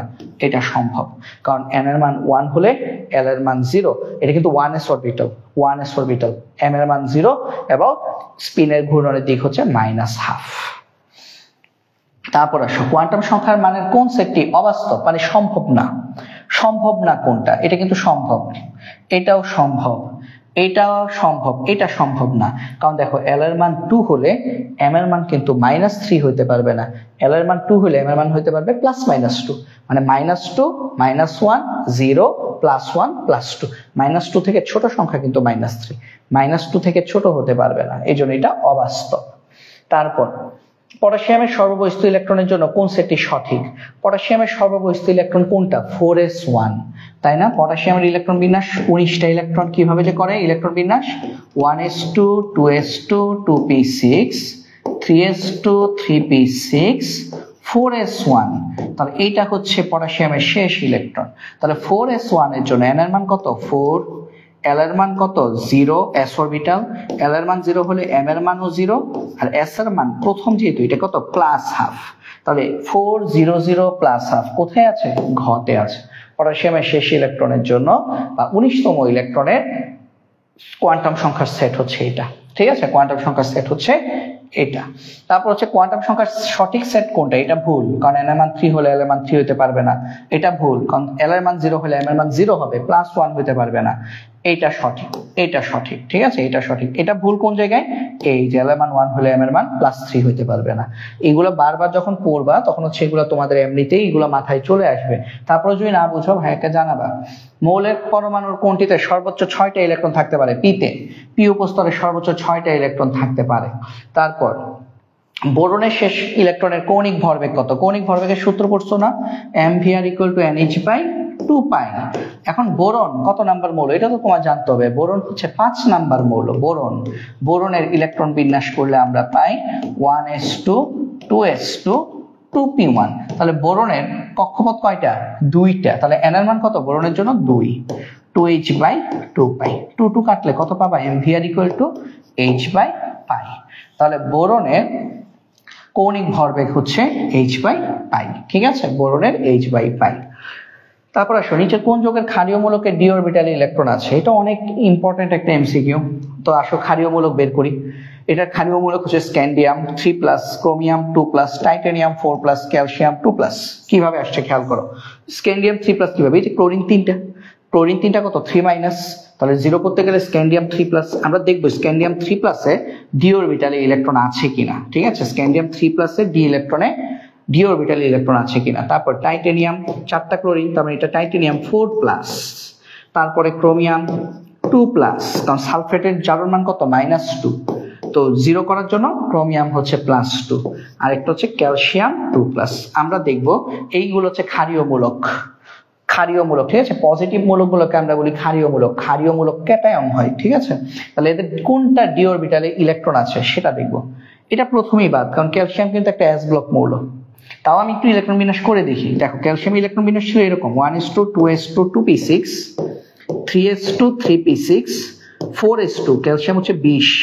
ক্যালসিয়ামের ইলেকট্রন সংখ্যা কয়টা, 20টা, কারণ ক্যালসিয়ামের পারমাণবিক সংখ্যা হচ্ছে 20।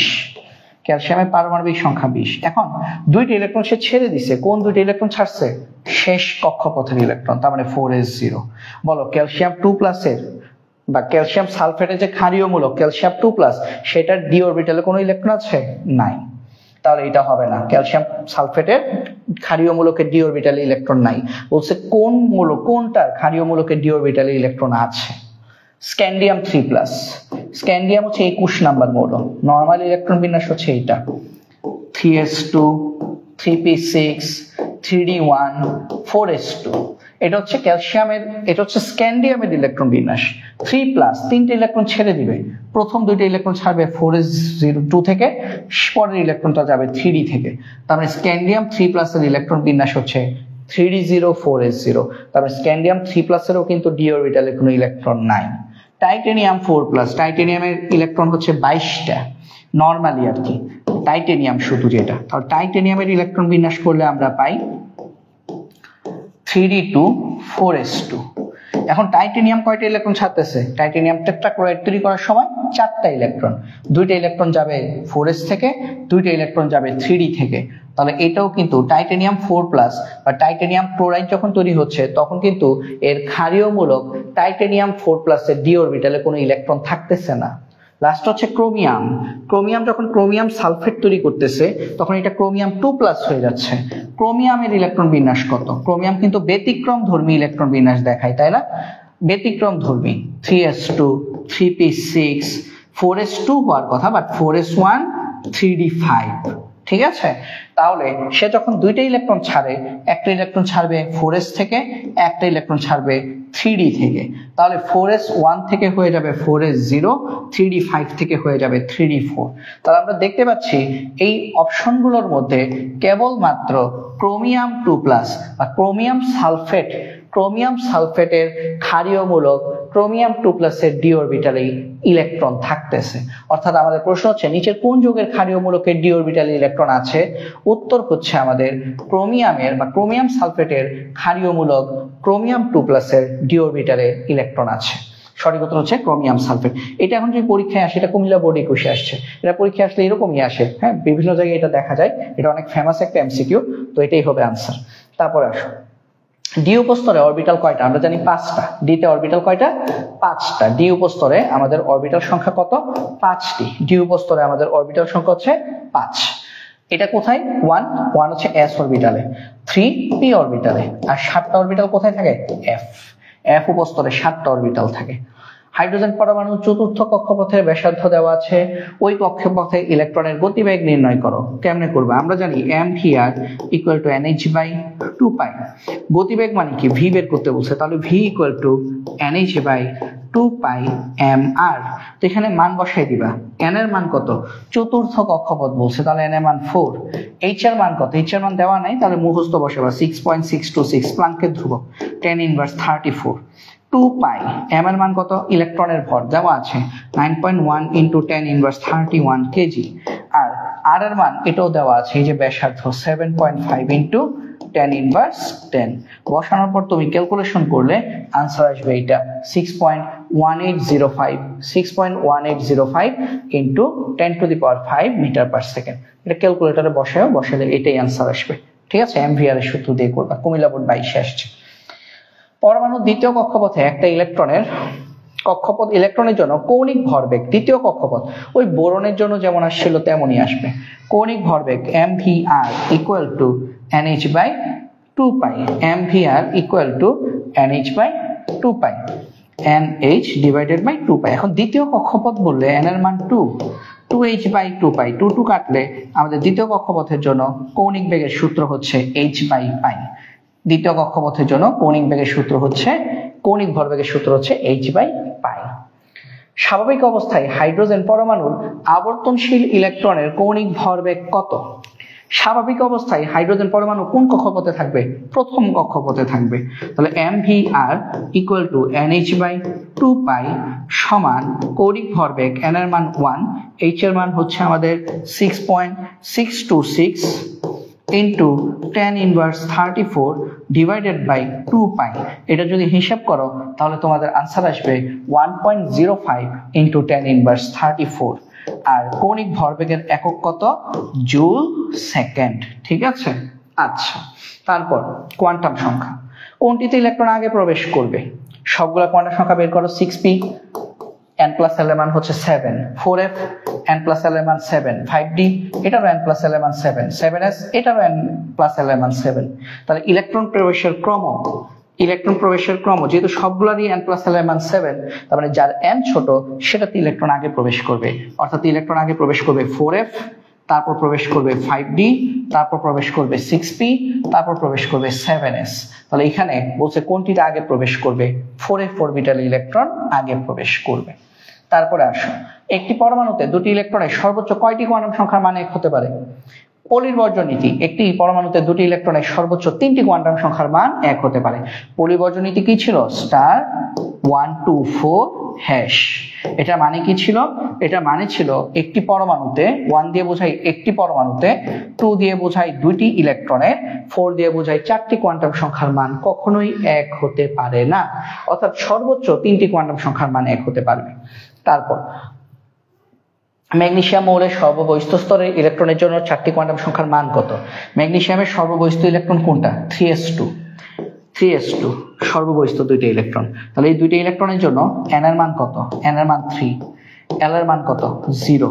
l এর মান 0 হলে m এর মান কত? 0। আর s এর মান কত? 3s2। 3s1 টা হচ্ছে প্লাস হাফ, আর 3s2 টা কত? Minus half. একটা উপরের দিকে একটা নিচের দিকে। তাহলে কোনটা সঠিক উত্তর? খ। ঠিক আছে, ম্যাগনেসিয়ামের সর্ববহিস্থ কক্ষপথের বা সর্ববহিস্থ স্তরে যে দুটো ইলেকট্রন আছে সেই দুটো ইলেকট্রনের 4টা কোয়ান্টাম সংখ্যার সেট হচ্ছে n l m, তিনটাই সেম হবে, বা চতুর্থটা সেম হবে না, একটা প্লাস হাফ একটা মাইনাস হাফ। তারপরে আসো, 3d উপস্তরে কতগুলো স্বীকৃত চৌম্বকীয় কোয়ান্টাম সংখ্যা আছে? ডিতে মোট 5টা চৌম্বক কোয়ান্টাম সংখ্যা বা অরবিটাল আছে। ঠিক আছে, তারপর পঞ্চম শক্তি স্তরে মোট অরবিটাল কয়টা? আমরা জানি শক্তি স্তরের অরবিটালের সংখ্যা কত? n²। তাহলে n² = 5²। দ্যাট মিন্স 25টা। পঞ্চম শক্তি স্তরে মোট 25টা অরবিটাল আছে। তারপরে আসো, নিচের কোনটি উচ্চ শক্তির অরবিটাল? উচ্চ শক্তির অরবিটাল কি যার n প্লাস l এর মান বেশি? তো এখানে n প্লাস l এর মান হচ্ছে 3 প্লাস 2 5, এখানে n প্লাস l এর মান কত? নিচেরটা হচ্ছে 5 প্লাস 0, নিচেরটাও 5। তারপরে এটার জন্য n প্লাস l এর মান কত? 4, এটার জন্য n প্লাস l এর মান কত? 5। তাহলে এখানে তোমাকে যদি বলে শক্তির ক্রম, ইলেকট্রন প্রবেশের ক্রম কিন্তু বলছি না, শক্তির ক্রম। শক্তির ক্রম কি ইলেকট্রন প্রবেশের ক্রমের উল্টা। তাহলে আমরা দেখতে পাচ্ছি এখানে 4s এর শক্তি সবচেয়ে কম, তারপরে হচ্ছে 3d, তারপর হচ্ছে 4p, তারপর হচ্ছে 5s। ঠিক আছে, এটা হচ্ছে শক্তির ক্রম। বাট তোমাকে যদি বলতো যে ইলেকট্রন প্রবেশের ক্রম কোনটা, তাহলে ইলেকট্রন আগে প্রবেশ করবে এই চারজনের মধ্যে কোথায়? যার শক্তি সবচেয়ে কম, মানে 4s ইলেকট্রন আগে প্রবেশ করতো, তারপর 3d তে প্রবেশ করতো, তারপর 4p তে প্রবেশ করতো, তারপর 5s এ প্রবেশ করতো। বাট বলছে কোনটা উচ্চ শক্তির অরবিটাল? 5s হচ্ছে এখানে উচ্চ শক্তির অরবিটাল। ঠিক আছে, মনে রাখবা শক্তির ক্রম আর ইলেকট্রন প্রবেশের ক্রম পরস্পর বিপরীত, উল্টা। তারপর সর্ববহিঃস্থ স্তরের ডি অরবিটালের জন্য প্রযোজ্য কোনটা? ডি, এল এর মান হচ্ছে 2, এল এর মান 2 হলে এন এর মান 3 হতে হবে, এন এর মান অবশ্যই এল থেকে বেশি হতে হবে। এটার জন্য কত? এটা কি? এটা হচ্ছে 1s, এটা হচ্ছে কি? এটা হচ্ছে 2p, এটা হচ্ছে কি? এটা হচ্ছে 4f, 4f। তাহলে ডি অরবিটালের জন্য সঠিক কোনটা? 3d, এটা হচ্ছে সঠিক। তারপরে আসো 3d অরবিটালের বেলায় n এবং l এর মান কোনটা? 3d, 3d এর জন্য n এর মান হচ্ছে 3, l এর মান হচ্ছে 2। ঠিক আছে, n এর মান 3, l এর মান 2। এগুলো সহজ সহজ প্রশ্ন। তারপর আসো আউভাও নীতি, একই জিনিস, কোয়ান্টাম সংখ্যা পারলে আউভাও নীতিও পারবা। আউভাও নীতি অনুসারে কোন ক্রমটা সঠিক? কোন ক্রমটা সঠিক? এটা হচ্ছে ইলেকট্রন প্রবেশের ক্রম বলছে। তো ইলেকট্রন আগে প্রবেশ করবে কোথায়? ইলেকট্রন আগে প্রবেশ করবে কোন ক্রমটি সঠিক? কোন ক্রমটি সঠিক? কোন ক্রমটি সঠিক বললে এটা হচ্ছে 4 5 5, 4 5 5 শক্তির ক্রম। এটা হচ্ছে 4d, এটা হচ্ছে 6 5 6, এটা হবে না, এটা হচ্ছে, এটাও হবে না, এইটা 5 4, এটাও হবে না, সঠিক হচ্ছে এটা, এটা সঠিক। কেন? এটা 4, এটা হচ্ছে 5, এটা হচ্ছে 5। এই যে এটা হচ্ছে 4, এটা হচ্ছে 5, এটা হচ্ছে 5, বাট এই দুইটা 5 হলেও খেয়াল করো এটা কি n এর মান ছোট। ঠিক আছে, তার মানে শক্তির ক্রম কোনটা বেশি? এটা হচ্ছে সবচেয়ে কম শক্তি, এটা হচ্ছে তার থেকে একটু বেশি শক্তি, আর 4p শক্তি হচ্ছে এই তিনজনের মধ্যে সবচেয়ে বেশি, বাকিগুলা হবে না। ঠিক আছে, হিসাব করে দেখো, বাকিগুলা হয় না। তারপর আসো কোনটি আউভাও নীতি মেনে চলে? ইলেকট্রন প্রবেশের ক্রম আউভাও নীতি মেনে চলে কোনটি? আউভাও নীতি মেনে চলে এটা তো অবশ্যই না, কারণ 5s আগে ঢুকবে না ইলেকট্রন, আগে 4p তে ঢুকবে, যেহেতু 5s 4p দুইটার মানে কি সেম 5। তাহলে ইলেকট্রন আউভাও নীতি মেনে চলে হচ্ছে এটা, এটা হচ্ছে আউভাও নীতি মেনে চলে। কারণ 3s মানে কত? 3, 3p মানে কত? 4, 3d মানে কত? 5। তার মানে ইলেকট্রন আগে কম শক্তির অরবিটালে প্রবেশ করবে, ধীরে ধীরে উচ্চ শক্তির অরবিটালে প্রবেশ করবে। এগুলো চেক করে দেখো, এগুলো হবে না। তারপরে আসুন, নিচের কোন নীতির ভিত্তিতে অরবিটাল সমূহে ইলেকট্রন বিন্যস্ত হয়? আউভাও নীতি অনুসারে অরবিটাল সমূহে ইলেকট্রন বিন্যস্ত হয় বা প্রবেশ করে। তারপর অরবিটাল সমূহের সঠিক শক্তির ক্রম কোনটি? শক্তি কার বেশি? দেখো তো, এখানে 3s 4p 3d বলছে, তাই না? তাহলে শক্তির ক্রম কোনটার বেশি? 3s এর শক্তি সবচেয়ে কম, কারণ এটা হচ্ছে 3। তারপর হচ্ছে আমাদের 3d, 3d, কারণ 3d কত? 3d হচ্ছে আমাদের 3 plus 2, that means 5। তারপর হচ্ছে 4p, 4p ও 5, বাট কথা হচ্ছে 4 তো মানে n এর মান তো বেশি, তার মানে শক্তির ক্রম যদি আমরা বলি এটা হচ্ছে শক্তির ক্রম, তার মানে শক্তির ক্রম হচ্ছে আমাদের 3s 3d 4p, এটা হচ্ছে শক্তির ক্রম। আর তোমাকে যদি প্রশ্ন করতো ইলেকট্রন প্রবেশের ক্রম কোনটা, উল্টে যাইতো। ইলেকট্রন প্রবেশের ক্রম হচ্ছে প্রথমে 3s এ প্রবেশ করবে, মানে গ্রেটার দেন গুলা মুখগুলা হাত চিহ্নগুলা উল্টে যেত। প্রথমে ইলেকট্রন 3s এ প্রবেশ করবে, তারপর 3d তে প্রবেশ করবে, তারপর 4p তে প্রবেশ করবে। ঠিক আছে, তো এগুলো একটু বাসায় একটু দেখতে হবে। এগুলো নিজে নিজে দেখলে, যখন নিজে নিজে যখন এগুলো যখন দেখবা, বারবার প্র্যাকটিস করবা। আমি হচ্ছে তোমাদেরকে দুইটা পিডিএফ দিব, একটা হচ্ছে আমাদের সলিউশন করা পিডিএফ, যেটা আমি এখন সলিউশন করতেছি, আর একটা ফ্রেশ পিডিএফ দিয়ে দিব। ঠিক আছে, মানে একদম ফ্রেশ পিডিএফ একটা দিয়ে দিব, যেখানে এই উত্তরগুলো দেয়া থাকবে না, যাতে করে তুমি চাইলে নিজে নিজে প্র্যাকটিস করতে পারো ফ্রেশ পিডিএফটা দেখে দেখে। কোন মৌলের ইলেকট্রনের বিন্যাসে সাধারণ নিয়মের ব্যতিক্রম ঘটে? কপার। এখানে কয়েকটা মনে রাখবা সাধারণ নিয়মের ব্যতিক্রম: ক্রোমিয়াম, কপার, সিলভার, মলিবডেনাম, তারপর হচ্ছে প্যালাডিয়াম, হ্যাঁ, প্লাটিনাম। এরা হচ্ছে আমাদের ব্যতিক্রম ধর্মী ইলেকট্রন বিন্যাস দেখায়। ঠিক আছে, এদের ইলেকট্রন বিন্যাসে ব্যতিক্রম, স্বাভাবিক নিয়মের ব্যতিক্রম ঘটে। তো আমাদের বোর্ডের জন্য ক্রোমিয়াম আর কপার জানলেই হয়। আচ্ছা, তারপর দেখো নিচে কোন মৌলটির ইলেকট্রন বিন্যাস সাধারণ নিয়মের ব্যতিক্রম? এই যে ক্রোমিয়াম ব্যতিক্রম দেখায়। তারপরে দেখো ক্রোমিয়াম পরমাণুতে বিদ্যমান বিজোড় ইলেকট্রন কয়টা? চলো তো দেখি। ক্রোমিয়াম 24, আর্গন পর্যন্ত কিন্তু কোনো বিজোড় ইলেকট্রন নাই, 3p6 পর্যন্ত। তারপর কি 3d5 4s1। তো 3d5 এ বিজোড় ইলেকট্রন কয়টা? 5টা, কারণ d তে 5টা অরবিটাল। 5টা অরবিটালে আমার সবগুলো অরবিটালে কি একটা করে ইলেকট্রন প্রবেশ করে, বেজোড়। আবার 4s এ কয়টা ইলেকট্রন? একটা। তাহলে ক্রোমিয়ামে সর্বমোট বেজোড় ইলেকট্রন সংখ্যা কয়টা? 6টা। তোমার এরকম প্রশ্ন আসে আয়রনে কয়টা? আয়রনে বেজোড় ইলেকট্রন হচ্ছে 4টা। ঠিক আছে, এগুলা যেগুলো আসে সেগুলো হচ্ছে একটু মাথায় রাখতে হবে, এগুলো মুখস্থ করে ফেলতে পারলে সবচেয়ে ভালো, বারবার পড়ে পড়ে। তারপর ক্রোমিয়ামের শেষ ইলেকট্রনটি কোন অরবিটালে প্রবেশ করে? 4s এ প্রবেশ করার কথা, কিন্তু 3d তে প্রবেশ করে, এই জন্য এটা ব্যতিক্রম। 3d5 4s1 3d5 4s2 না হয়ে 3d তে প্রবেশ করে। তাহলে ক্রোমিয়ামের শেষ ইলেকট্রন 3d তে প্রবেশ করে। কোনটি আউভাও নীতি মেনে চলে? মানে ইলেকট্রন প্রবেশের ক্রম কোনটি মেনে চলে? আউভাও নীতি মেনে চলে 3s 3p3d না, 3d এর আগে কিন্তু 4s এ ঢুকবে, এটা মেনে চলে না। আউভাও নীতি মেনে চলে কোনটা তাহলে? আউভাও নীতি মেনে চলে এটা আউভাও নীতি মেনে চলে। কেন? কারণ 5s মানে হচ্ছে 5, 4d মানে হচ্ছে 6, 5p মানেও 6। বাট খেয়াল করো দুইটা 6 হলো, 4 কি ছোট। তার মানে আউভাও নীতি অনুযায়ী আমার ইলেকট্রন আমার হচ্ছে প্রথমে উচ্চ শক্তির, এটা হচ্ছে সবচেয়ে উচ্চ শক্তির অরবিটাল, এটা হচ্ছে সবচেয়ে বেশি উচ্চ শক্তির অরবিটাল। তাহলে আমাদের কোনটি আউভাও নীতি মেনে চলে? এটা আমাদের আউভাও নীতি মেনে চলে। ঠিক আছে, এটা নিম্ন শক্তির অরবিটাল, এটা নিম্ন শক্তির অরবিটাল, এটা হচ্ছে উচ্চ শক্তির অরবিটাল। তারপরে আসো Fe2+ বিজোড় ইলেকট্রন কয়টা? দেখো Fe2+ আয়রনের ইলেকট্রন বিন্যাস করলে কি পাই? আর্গন পর্যন্ত কোনো বিজোড় ইলেকট্রন নাই। তারপর হচ্ছে 3d6 4s2, আয়রনের ইলেকট্রন হচ্ছে 26টা। এগুলো কিন্তু জানতে হবে, এগুলো একদম ফান্ডামেন্টাল জিনিস, নর্মাল বিষয়, এগুলো মুখস্থ রাখতেই হবে। হ্যাঁ, আয়রন 2+। তাহলে এখন যখন দুইটা ইলেকট্রন গ্রহণ ছেড়ে দিচ্ছে, এই যে s থেকে দুইটা ইলেকট্রন ছেড়ে দিবে, তাহলে বলো তো এখানে বিজোড় ইলেকট্রন কয়টা? খেয়াল করো d তে 6টা ইলেকট্রন, 6টা, তাহলে 6 থাকলে বেজোড় ইলেকট্রন হচ্ছে 4টা। 10 থেকে বিয়োগ করবা, তাহলে এই যে 1 2 3 4 5, এই যে 6, তাহলে একটা জোড়া, আর এই যে 1টা 2টা 3টা 4টা, এই 4টা কিন্তু বেজোড়। তাহলে আয়রন 2+ এ বেজোড় ইলেকট্রন হচ্ছে 4টা। তো তোমাকে আরেকটা তোমাদের আরেকটা জিনিস শিখে রাখি, সেটা হচ্ছে আয়রন 3+ এ বেজোড় ইলেকট্রন কয়টা?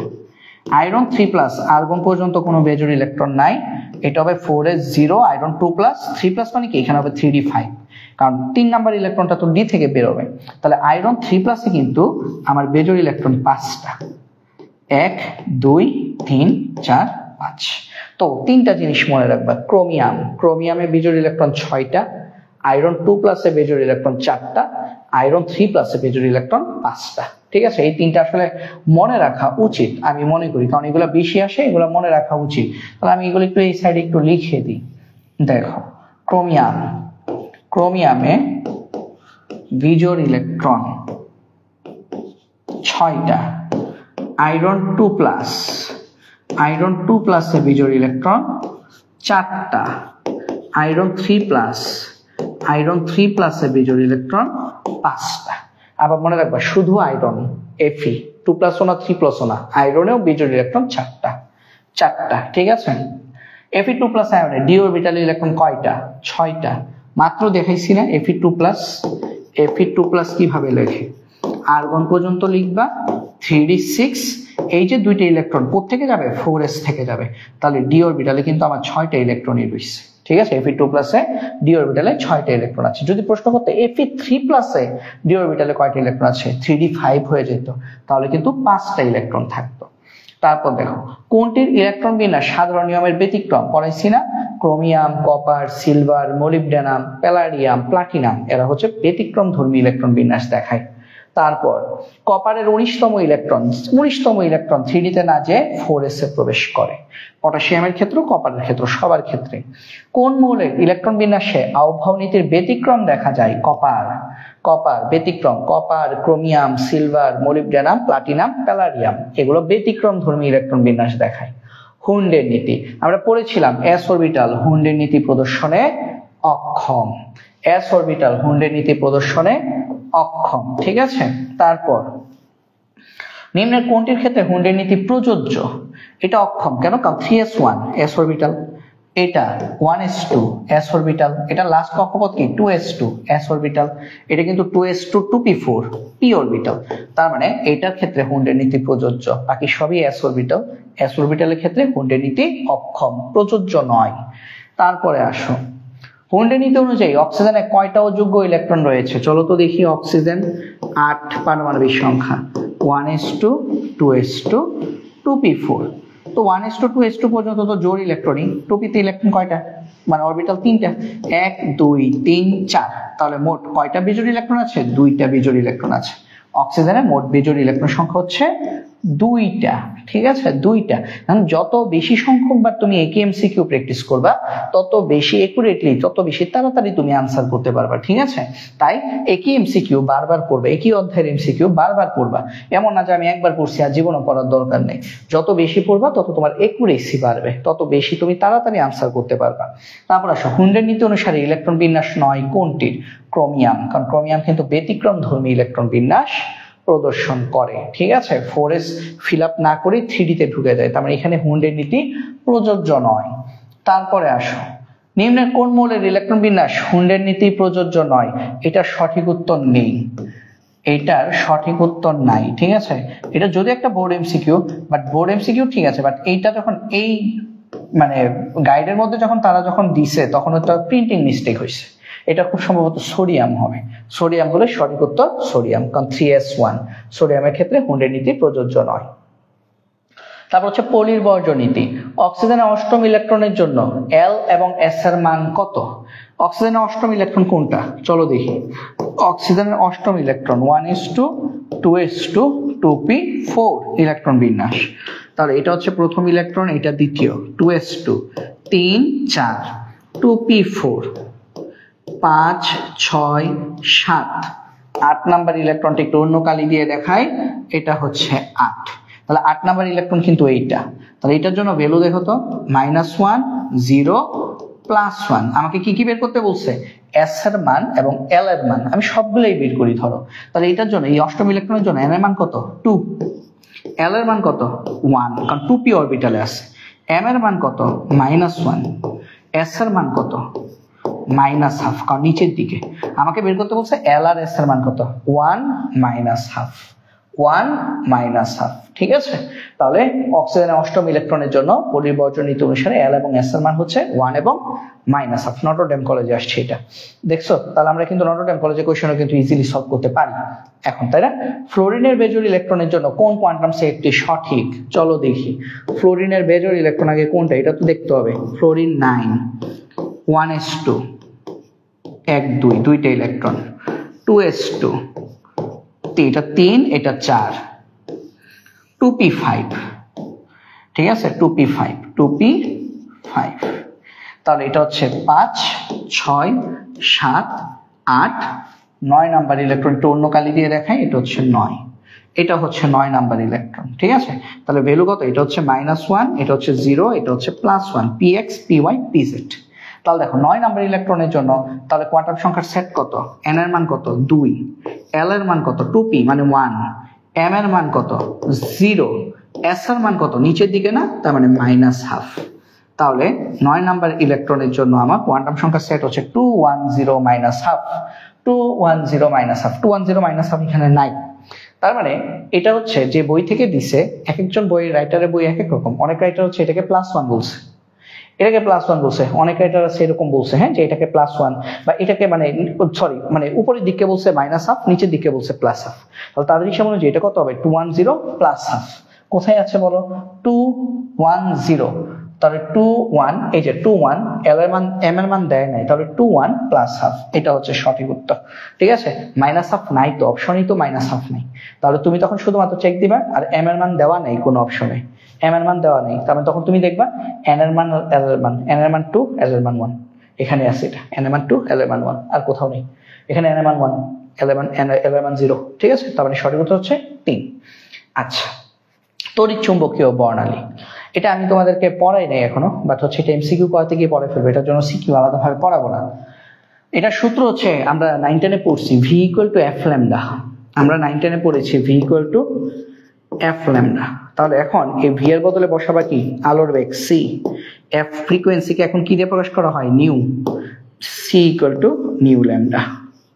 ঠিক আছে, যেখানে সি এর মান কত, সি এর মান হচ্ছে 3 × 10⁸, এটা মুখস্থ, এত মিটার পার সেকেন্ড। ঠিক আছে, প্রথম প্রশ্ন দেখো, ফ্রিকোয়েন্সি নিউ দেওয়া আছে, তরঙ্গ দৈর্ঘ্য কত, তা আমরা জানি C equal to nu lambda, তাহলে বা ল্যামডা ইকুয়াল টু কত, সি বাই নিউ। সি কত, সি হচ্ছে 3 × 10⁸, নিউ কত, নিউ প্রশ্নে দেওয়া আছে 2.5 × 10⁻13 হার্টজ, এত পার সেকেন্ড। কম্পাঙ্ক বা ফ্রিকোয়েন্সি হচ্ছে নিউ, তাহলে এটা হিসাব করে তুমি তরঙ্গ দৈর্ঘ্য ল্যামডা পেয়ে যাবা।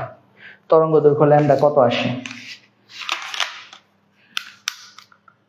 3 × 10⁸ ডিভাইডেড বাই 2.5 × 10⁻13, এটা আসবে 1.2 × 10⁻⁻5 এত মিটার। তো অপশনে কি মিটার আছে, অপশনে সব ন্যানোমিটারে দেওয়া। তো ভাইয়া মিটার থেকে ন্যানোমিটারে গেলে কি করতে হয়, মিটার থেকে ন্যানোমিটারে যেতে হলে 10⁹ দিয়ে গুণ দিতে হয়। তাহলে 10⁹ দিয়ে গুণ দিলে এটা আনসার হবে 1.2 × 10⁴ ন্যানোমিটার। তাহলে সঠিক উত্তর হচ্ছে 1.2 × 10⁴ ন্যানোমিটার। ঠিক আছে, সিম্পল ম্যাথ কিন্তু।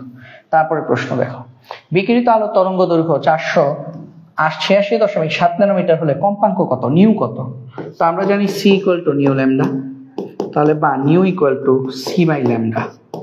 এখন সি এর মান তুমি বসাচ্ছ কিসে, এসআই একক, 3 × 10⁸ মিটার পার সেকেন্ড, তাহলে এটাকেও মিটারে নিতে হবে। হ্যাঁ, ন্যানোমিটার 486.7 ন্যানোমিটার থেকে মিটারে গেলে 10⁻9 দিয়ে গুণ দিতে হয়। ঠিক আছে, মিটার থেকে ন্যানোমিটারে গেলে 10⁹, এটা একটু এই সাইড একটু লিখে রাখি, দেখো মনে রাখবে। আর ইউনিট কনভার্সন তো আশা করি সবাই পারো এগুলো। হ্যাঁ, 1 মিটার ইকুয়াল টু 10⁹ ন্যানোমিটার, তাহলে উল্টাই দাও, 1 ন্যানোমিটার ইকুয়াল টু 10⁻9 মিটার। ঠিক আছে, মিটার থেকে ন্যানোমিটারে গেলে 10⁹ দিয়ে গুণ, আর ন্যানোমিটার থেকে মিটারে গেলে 10⁻⁻9 দিয়ে গুণ। তাহলে গুণ করলে এটা কত আসে, নিউ বার আনসারটা আসবে কিসে, হার্টস বা সেকেন্ড ইনভার্স 1, উপরে 3 × 10⁸ ডিভাইডেড বাই নিচে হচ্ছে 486.7 × 10⁻9, এটা আনসার আসবে 6.164 × 10⁻14। কোথায় আছে 164, এই যে 165 × 10⁻14। আবার ভুলে এটা দাগে দিও না, ক এটা কিন্তু 10 ইনভার্স। ঠিক আছে, এগুলো মনে রাখো, খেয়াল করে পরীক্ষায়। কোন রশ্মি তরঙ্গ দৈর্ঘ্য বেশি, ভাই এগুলো পড়াইছি না বর্ণালীতে, বর্ণালী সিরিজ পড়াইছি না, যে মহাগামা রঞ্জন অতি দৃশ্যমান, অবলামের রেডিও। হ্যাঁ, আমরা বলছিলাম যত নিচে যাব তত হচ্ছে তরঙ্গ দৈর্ঘ্য বেশি হয়, আর উপরে গেলে কম্পাঙ্ক বেশি আর এনার্জি বেশি। তাহলে দেখো কোন রশ্মি তরঙ্গ দৈর্ঘ্য বেশি, কোথায় যাবা, নিচে যাবা। নিচে কে আছে, মহাগামা রঞ্জন অতি দৃশ্যমান অবলোহিত, তাহলে অবলোহিত রশ্মি তরঙ্গ দৈর্ঘ্য বেশি। এই এমসিকিউ গুলা কিভাবে পারবা, এমসিকিউ গুলা আমার একটা বর্ণালী যখন পড়াইছি, বর্ণালী টপিকের মধ্যে আমি তোমাদেরকে এগুলা লিখে দিছি, ওই স্লাইডটা পড়তে হবে, ওই স্লাইডটা বুঝতে হবে, ওই স্লাইডটা বুঝতে এগুলো তুমি টপাটপ আনসার করতে পারবে। আর মুখস্থ করে লাভ নেই, এগুলো মুখস্থ থাকবে না। ঠিক আছে, তো ওই স্লাইডটা পড়বা, মহাগামা রঞ্জন অতি দৃশ্যমান, অবলামের রেডিও। নিচের দিকে গেলে তরঙ্গ দৈর্ঘ্য বেশি, ল্যামডা বেশি, ল্যামডা বেশি হলে কম্পাঙ্ক কম, মানে নিউ কম, এনার্জি কম। আর যত উপরের দিকে যাবা তত হচ্ছে ল্যামডা কম, তরঙ্গ দৈর্ঘ্য কম। তরঙ্গ দৈর্ঘ্য কম হলে কম্পাঙ্ক নিউ বেশি, এনার্জি বেশি। এই তো সিম্পল জিনিস। ঠিক আছে, তো এগুলো ওই পিডিএফ পড়তে হবে। তারপর সিক্ত পরীক্ষায় সোডিয়াম প্লাসের বর্ণ কি, আমরা এখন আয়ন শনাক্তকরণ পড়ি নাই, তো আয়ন শনাক্তকরণ এগুলো আরো ভালো করে জানবো। আপাতত একটু বলে দিই, সোডিয়াম প্লাস, দন্ত সতে সোডিয়াম প্লাসের বর্ণ হচ্ছে সোনালী হলুদ। বেরিয়াম শিখা পরীক্ষায় কেমন বর্ণ দেখায়, মনে রাখবা হলুদাভ সবুজ, বা এটাকে বলে আপেলের মতো সবুজ, আপেলের মতো সবুজ। দীর্ঘ তরঙ্গ দৈর্ঘ্যের আলো কোনটি, নিচের দিকে যাবে তাই না, তার নিচে কে আছে, সবচেয়ে নিচে কিন্তু বেতার তরঙ্গ ছিল। তাহলে বেতার তরঙ্গের বা বেতার রশ্মি বা টিবি রশ্মির আমাদের হচ্ছে তরঙ্গ দৈর্ঘ্য সবচেয়ে বেশি, দীর্ঘ। ক্লোরাইড মূলক সিলভার নাইট্রেটের সাথে কি অদক্ষেপ দেয়, মনে রাখবা ক্লোরাইড মূলক সিলভার নাইট্রেটের সাথে বিক্রিয়া করলে সিলভার ক্লোরাইড তৈরি করে। তোমরা এসএসসি তে সপ্তম অধ্যায়ে পড়েছিলে, মেট্রিক পরীক্ষার সময় কি এসএসসি 9-10 সপ্তম অধ্যায়ে পড়েছিলে, সিলভার ক্লোরাইডের অদক্ষেপকে আমরা সিলভার দর্পণ বলি। অধঃক্ষেপণ বিক্রিয়া ছিল, নন রেডক্স বিক্রিয়া, প্রশমন বিক্রিয়া, অধঃক্ষেপণ বিক্রিয়া। নন রেডক্স বিক্রিয়া ছিল অধঃক্ষেপণ বিক্রিয়াতে এই বিক্রিয়াটা ছিল। Silver nitrate, silver chloride sodium ক্লোরাইডের সাথে বিক্রিয়া করে সোডিয়াম নাইট্রেট আর সিলভার ক্লোরাইড তৈরি করে। সিলভার ক্লোরাইডে সাদা অধঃক্ষেপ পড়ে, তাহলে ক্লোরাইড মূলক সিলভার নাইট্রেটের সাথে কি অধঃক্ষেপ দেয়? সাদা অধঃক্ষেপ দেয়। এই সাদা অধঃক্ষেপটাকে আমরা সিলভার দর্পণ বলতাম। কপার 2+ আয়নের পরীক্ষায় কোনটি ব্যবহৃত হয়? মনে রাখবা HCl ব্যবহৃত হয়। HCl ব্যবহৃত, এগুলো মুখস্থ জিনিস। আর জিঙ্ক 2+, এই জিঙ্ক 2+ও আমাদের সবসময় সাদা অধঃক্ষেপ দেয়। মনে রাখবা সিলভার, জিঙ্ক এরা সাদা অধঃক্ষেপ তৈরি করে, ঠিক আছে? আচ্ছা, তারপর আসো, এরপর ওই রিডবার্গ ধ্রুবক পড়ছো না? রিডবার্গ ধ্রুবকের সঠিক মান কোনটি? রিডবার্গ ধ্রুবকের মান ছিল 10, 96, 78 পার সেন্টিমিটার। রিডবার্গ ধ্রুবক। তাছাড়া কি ছিল? তাছাড়া ছিল 1.09678। এটাকে ইঞ্জিনিয়ারিং মোডে লিখলে এইভাবে লেখা যায় 10⁵ পার সেন্টিমিটার। আর মিটারে লিখলে কত লেখা যায়? 2 বেশি, 1.09678 ইন্টু 10⁷ পার মিটার। তো এখানে অপশনে কোনটা আছে? এটা আছে মাঝেরটা, 1.09678 ইন্টু 10⁵ পার সেন্টিমিটার। এটা হচ্ছে রিডবার্গ ধ্রুবকের সঠিক মান। সবুজ আলো তরঙ্গ দৈর্ঘ্য কত? বেনিয়া সহ কলা পড়াইছিলাম না? বেগুনি ছিল কত? বেগুনি 380 থেকে 424 ন্যানোমিটার। নীল ছিল 424 থেকে 450 ন্যানোমিটার। আসমানি ছিল 450 থেকে 500 ন্যানোমিটার। সবুজ ছিল 500 থেকে 575 ন্যানোমিটার। তাহলে 500 থেকে 575 এর মধ্যে কি আছে? 535 ন্যানোমিটার কিন্তু আছে। তাহলে সবুজ আলো তরঙ্গ দৈর্ঘ্য হচ্ছে 535 ন্যানোমিটার। আবারও বলছি, বর্ণালীর টপিকটা আমার যে পিডিএফটা তোমাদের কাছে আছে ওটা ভালোভাবে হ্যান্ড নোট করবা, করে ভালো করে ওটা আয়ত্ত করবা, তাহলে এইসব এমসিকিউ তোমাকে পড়তে হবে না, ঠিক আছে? ওটা মুখস্থ করবা। এখানে এমসিকিউ মুখস্থ করে কোনো লাভ নেই, ঠিক আছে? কারণ এমসিকিউ ঘুরাই দিলেই পারবা না। তো তোমরা কনসেপ্ট ওখান থেকে হচ্ছে সবকিছু মুখস্থ করবা, তাহলে এগুলা সহজে পারবা। কোন বর্ণের আলোর শক্তি বেশি? শক্তি কোথায় বেশি? আমরা পড়ছি নিচে গেলে তরঙ্গ দৈর্ঘ্য বাড়ে, ল্যামডা বাড়লে শক্তি কমে। তাহলে শক্তি বেশি কোথায়? উপরের দিকে। তাহলে এই আলোগুলোর মধ্যে সবচেয়ে উপরে কে? বেনিয়া সহ কলা, তাহলে বেগুনি সবচেয়ে উপরে, অর্থাৎ বেগুনি আলোর শক্তি বেশি। বেগুনি আলোর শক্তি বেশি। আর যদি বলতো তরঙ্গ দৈর্ঘ্য কোনটার বেশি? নিচে বেশি। এই 4টা রঙের মধ্যে সবচেয়ে নিচে কে ছিল? লাল। বেনিয়া সহ কলা, লাল। তাহলে লালের তরঙ্গ দৈর্ঘ্য বেশি, লালের শক্তি কম। আর বেগুনির তরঙ্গ দৈর্ঘ্য কম, বেগুনির শক্তি বেশি। সবুজ আলোর তরঙ্গ দৈর্ঘ্য কত? 500 থেকে 575 ন্যানোমিটার। লাল বর্ণের আলো তরঙ্গ দৈর্ঘ্য মনে আছে? 647 থেকে 780 ছিল। তাহলে 750 কিন্তু এই রেঞ্জের মধ্যে পড়ে। বামার সিরিজের অবস্থান কোথায়? মনে আছে? লাইম্যান, লাইলি বলল প্রেম বোকামির ফল, পড়েছি না? Lyman, Balmer, Paschen, Brackett, Pfund. Lyman ছিল অতি বেগুনি, বামার হচ্ছে দৃশ্যমান, আর বাকি যা আছে পেশ্চেন, ব্র্যাকেট, ফুন্ড এগুলো সব কি? অবলোহিত। তারপরে আসো লাইম্যান বর্ণালী সিরিজ তড়িৎ চুম্বকীয় বিকিরণে কোন অঞ্চলে ঘটে? মাত্র বলছি অতি বেগুনি, ইউভি। লাইম্যান হচ্ছে অতি বেগুনি, বামার হচ্ছে দৃশ্যমান, বাকি সব অবলোহিত। তারপরে আসো পেশ্চেন শুরু হয় কোত্থেকে? পেশ্চেনের জন্য N1 এর মান কত? 3। N1 এর মান 3 হলে N2 এর মান কত? মিনিমাম মান কত? 4। তাহলে পেশ্চেন সিরিজের ক্ষেত্রে নিম্ন শক্তি স্তরের মান কত? নিম্ন শক্তি স্তরের মান হচ্ছে 3। আর উচ্চ শক্তি স্তরের মান শুরু হয় কোত্থেকে? 4 থেকে। উচ্চ শক্তি স্তরের মান 4, 5, 6 এভাবে করে করে কতটুকু পর্যন্ত যেতে পারবে? ইনফিনিটি পর্যন্ত যায়, ঠিক আছে? পেশ্চেন সিরিজের ক্ষেত্রে নিম্ন শক্তি স্তর N1 এর মান কত? 3। হাইড্রোজেন পরমাণুর বর্ণালীর বামার সিরিজের সর্বনিম্ন তরঙ্গ সংখ্যার বিকিরিত রশ্মি কোনটি? মনে রাখবা সর্বনিম্ন তরঙ্গ সংখ্যা বলছে। সর্বনিম্ন তরঙ্গ সংখ্যা বললে N2 এর মান হচ্ছে N1 যেটা পাবা তার সাথে 1 যোগ করবা। আর যদি বলতো সর্বোচ্চ তরঙ্গ সংখ্যা, তাহলে N2 এর মান হয় ইনফিনিটি, ঠিক আছে? এটাও একটু লিখে রাখো, N2 = ইনফিনিটি। কখন? যদি সর্বোচ্চ তরঙ্গ সংখ্যা বলে। সর্বোচ্চ তরঙ্গ সংখ্যা বললে N2 এর মান ইনফিনিটি। এগুলো কিন্তু এমসিকিউ এডমিশনেও আসে। এডমিশনের জন্য বর্ণালী অনেক পপুলার একটা টপিক। প্রত্যেকটা ভার্সিটি পরীক্ষায়, গুচ্ছ বলো, ঢাবি বলো, মেডিকেল বলো, বুয়েট বলো, সকল পরীক্ষায় কিন্তু আমাদের বর্ণালী থেকে এমসিকিউ আসে, ঠিক আছে? তাহলে খেয়াল করো, তাহলে যদি সর্বোচ্চ তরঙ্গ সংখ্যা বলে তাহলে N2 এর মান বসাবে ইনফিনিটি, আর যদি সর্বনিম্ন তরঙ্গ সংখ্যা বলে তাহলে N2 এর মান বসাবে N1+1। কোত্থেকে আসছে? বামার সিরিজ মানে কি? N1 এর মান 2। তাহলে এই ক্ষেত্রে N2 এর মান কত হবে? N2 এর মান হবে 3। তাহলে এটার জন্য বের করে ফেলো। তাহলে তরঙ্গ সংখ্যার সূত্র কি ছিল? Equal to RH 1/n1 square minus 1/n2 square.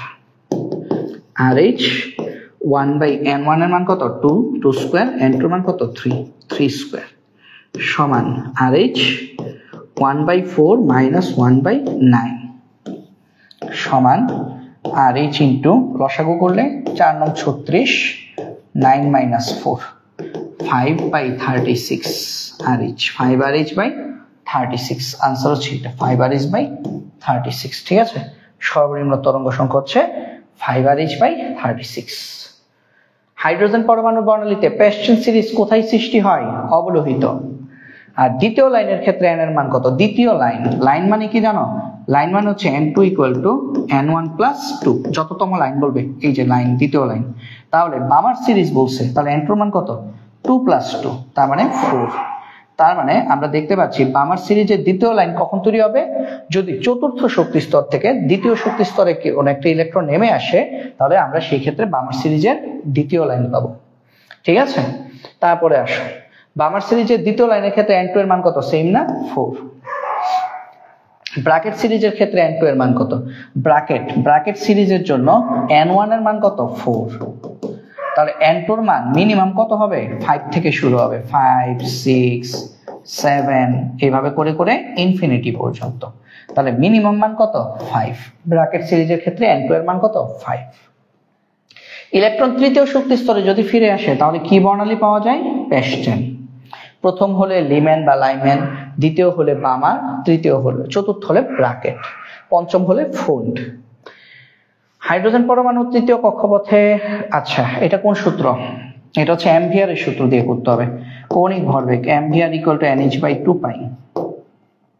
কি বের করতে বলছে? কক্ষপথের ব্যাসার্ধ আর বের করতে বলছে, তাহলে r = nh/2π mv সব দেওয়া আছে। n কত? তৃতীয় কক্ষপথ, n এর মান 3, h কত?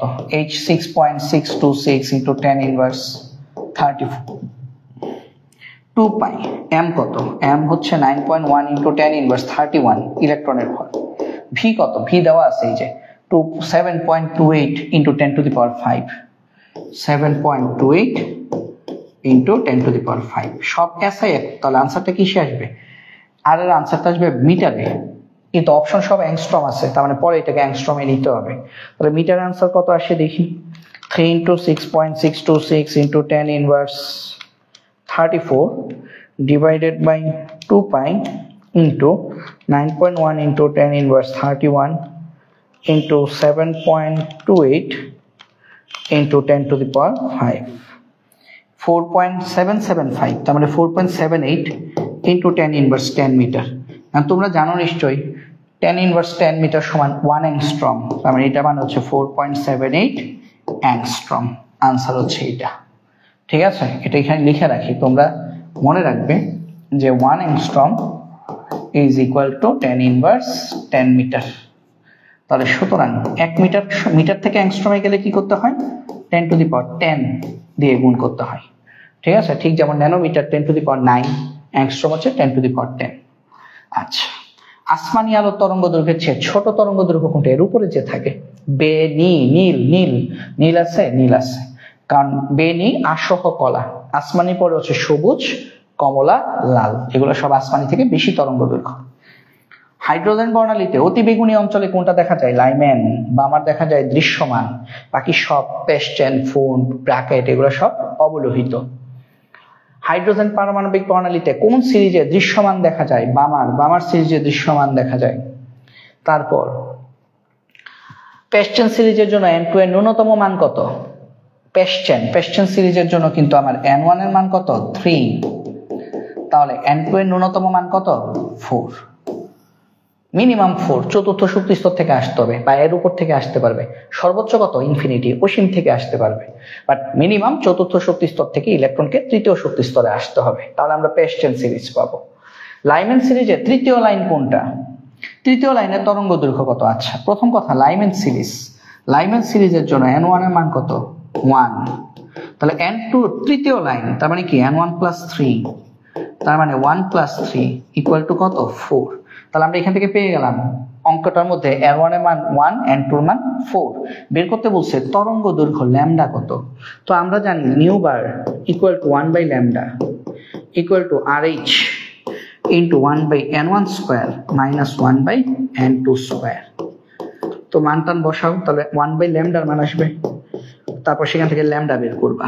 RH কত? 1.09678 10 96 78 মিটারে নিলে 10 to the power 7 1 by N1 এর মান 1, N2 এর মান 4, যেহেতু তৃতীয় লাইন তাহলে এখান থেকে হিসাব করলে তুমি 1 বাই ল্যামডা কত পাও? ক্যালকুলেট করে ফেলো। 09678 into 1 by 1 square minus 1 by 4 square, এটা আসবে আচ্ছা ইন্টু 10 টু দি পাওয়ার 7, এটা আসবে 10.28 into 10 to the power 6 per meter. তাহলে তরঙ্গ দৈর্ঘ্য কত আসবে? তরঙ্গ দৈর্ঘ্য ল্যামডা, তাহলে সুতরাং ল্যামডা সমান 1 বাই এটা 10.28 ইন্টু 10 টু দি পাওয়ার 6, তাহলে ল্যামডা আসবে 1 divided by answer 9.725 into 10 to the power minus 8 meter. Answer সব ন্যানোমিটারে দেওয়া, তাহলে এটার সাথে 10 টু দি পাওয়ার 9 গুণ দিবা, কারণ মিটার থেকে ন্যানোমিটারে যেতে হলে 10 টু দি পাওয়ার 9 দিয়ে গুণ দিতে হয়, তাহলে আমরা এটা পাবো ন্যানোমিটার। তো এটার সাথে 10 টু দি পাওয়ার 9 গুণ দিলে এটা আসবে 97.25 ন্যানোমিটার। তো আনসার হচ্ছে 97.25 ন্যানোমিটার। ঠিক আছে, তো আশা করি এটা বুঝতে পেরেছি। এটা একদম কমপ্লিট একটা ম্যাথ হয়ে গেছে, তাই না? এটা এরকম ম্যাথ গরুর গতে আসে 3 নম্বরের ম্যাথ। হাইড্রোজেন পরমাণুর একটি ইলেকট্রন তৃতীয় শক্তি স্তর থেকে প্রথম শক্তি স্তরে আসছে, তরঙ্গ দৈর্ঘ্য কত? সেম ভাবে করতে হবে না? সেম ভাবে তৃতীয় শক্তি স্তর থেকে, তার মানে N1 এর মান 1, প্রথম শক্তি স্তরে আসছে। তৃতীয় শক্তি স্তরে N2 এর মান কত? 3। তাহলে তরঙ্গ দৈর্ঘ্য বের করতে বলছে, ল্যামডা বের করতে বলছে। তো আমরা জানি nu bar equal to 1 by lambda, RH 1 by N1 square minus 1 by N2 square. তো বা 1 বাই ল্যামডা সমান RH কত? 1.09678 into 10 to the power 7 into 1 by 1 square minus 1 by 3 square. তো এখান থেকে হিসাব করলে তুমি পাবা 1 বাই ল্যামডা। 1 বাই ল্যামডা সমান কত আসে? 1.09678 into 1 by 1 square minus 1 by 3 square. এটা হিসাব করলে আসবে ইন্টু 10 টু দি পাওয়ার 7 ছিল না, এটা হিসাব করলে আসবে 9.749 into 10 to the power 6 per meter. তাহলে আমরা যদি লিখি, সুতরাং ল্যামডা সমান কত? ল্যামডা সমান হচ্ছে 1 ডিভাইডেড বাই এইটা 9.749 ইন্টু 10 টু দি পাওয়ার 6, তাহলে এটা মিটার হয়ে যাবে আবার। তাহলে 1 বাই আনসার এটা আসবে আমাদের 1.025 ইন্টু 10 ইনভার্স 7 মিটার। বা দেখো অপশনে সব কিসে দেওয়া আছে? অ্যাংস্ট্রমে দেওয়া। তো মিটার থেকে অ্যাংস্ট্রমে গেলে একটু আগে পড়াইছি 10 টু দি পাওয়ার 10 দিয়ে গুণ দিতে হবে, তাহলে যা আছে তাকে 10 টু দি পাওয়ার 10 দিয়ে গুণ দিবা। ন্যানোমিটারে গেলে 10 টু দি পাওয়ার 9 দিয়ে গুণ দিতে হয়, আর অ্যাংস্ট্রমে গেলে 10 টু দি পাওয়ার 10 দিয়ে গুণ দিতে হয়, তাহলে এটা হয়ে যাবে অ্যাংস্ট্রম। আনসার আসবে 1025 অ্যাংস্ট্রম। 1025 অ্যাংস্ট্রম, এটা হচ্ছে আনসার। তো আশা করি এই এমসিকিউটাও তোমরা বুঝতে পেরেছো। ঠিক আছে, আচ্ছা আমি একটু চেক করে নিই তো ওয়াইফাই ঝামেলা করতেছে, ক্লাস ঠিক আছে কিনা। হ্যাঁ, ক্লাস তো ঠিকই আছে দেখা যাচ্ছে। ওকে, ক্লাস ঠিক আছে, ক্লাস ঠিক থাকলে হবে, ওয়াইফাই ঝামেলা করলে করুক। আচ্ছা, ক্লাস ঠিক আছে।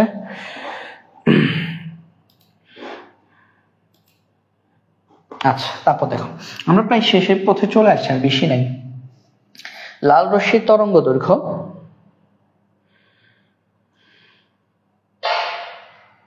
দেখো, লাল রশ্মির তরঙ্গ দৈর্ঘ্য 7000 অ্যাংস্ট্রম হলে তরঙ্গ সংখ্যা কত?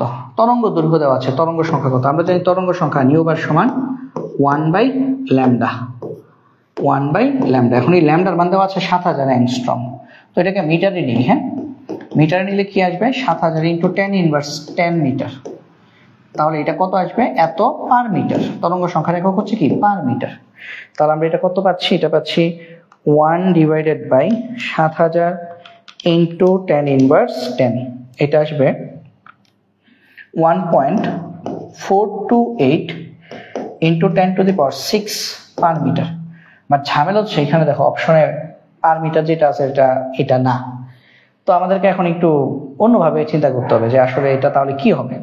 এটার উত্তর আসলে এটা আসবে কিভাবে, দেখো এটা যদি তুমি সেন্টিমিটারে নাও তাহলে কিন্তু 2 কমবে, মানে প্রতি মিটারে এতগুলা, তাহলে সেন্টিমিটারে কি 100 গুণ কমে যাবে, কারণ 1 মিটার সমান 100 সেন্টিমিটার। তাহলে সেন্টিমিটার হলে এটা আসবে এত পার সেন্টিমিটার। এটাও কিন্তু মিলে না, বাট দেখো এই দশমিকটা তুমি যদি এক ঘর ডানে নিয়ে যাও 14.28 লেখো, তাহলে কিন্তু এখানে পাওয়ারটা কি হবে 1 কমে যাবে। আনসার হচ্ছে 14.28 × 10³ পার সেন্টিমিটার। ঠিক আছে, এরকম একটা এরকম 25টা এমসিকিউর মধ্যে এরকম একটা এমসিকিউ আসবে যে এমসিকিউ গুলোতে তোমাকে কনভার্সন নিয়ে প্রচুর ঝামেলা পোহাইতে হতে পারে। তো এটা হচ্ছে ওই টাইপের একটা এমসিকিউ। এটা সিলেট বোর্ডে আসছিল 2017 সালে। ঠিক আছে, পরের এমসিকিউ দেখো, ইলেকট্রোম্যাগনেটিক বর্ণালীতে নিচের কোনটি তরঙ্গ দৈর্ঘ্য বেশি? আমরা জানি রেডিও তরঙ্গ বা টিভি রশ্মি, এটা তরঙ্গ দৈর্ঘ্য সবচেয়ে বেশি, কারণ এটা সবচেয়ে নিচে, সবার নিচে। ট্রাফিক সিগন্যালে লাল আলোর তরঙ্গ দৈর্ঘ্য দেওয়া আছে, ফোটনের শক্তি ই কত? তরঙ্গ দৈর্ঘ্য দেওয়া থাকলে শক্তি সূত্র কি hc/λ। h এর মান কত দেওয়া আছে, প্রশ্নে যদি দেওয়া থাকে যা দেওয়া থাকবে তাই বসাবো। h c কত মুখস্থ 3 × 10⁸।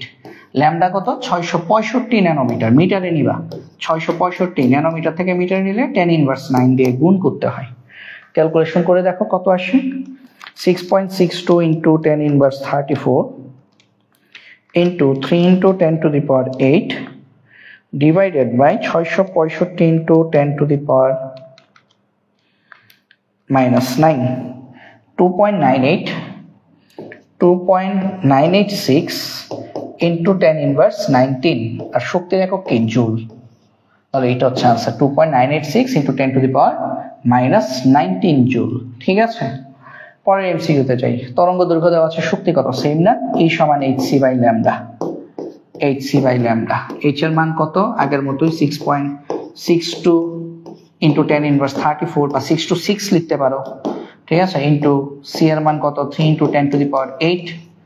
ল্যামডা কত 820 ন্যানোমিটার। 820 ন্যানোমিটার মানে কি 820 × 10⁻9 মিটার, 10⁻9। তাহলে এটা হিসাব করলে কত আসবে,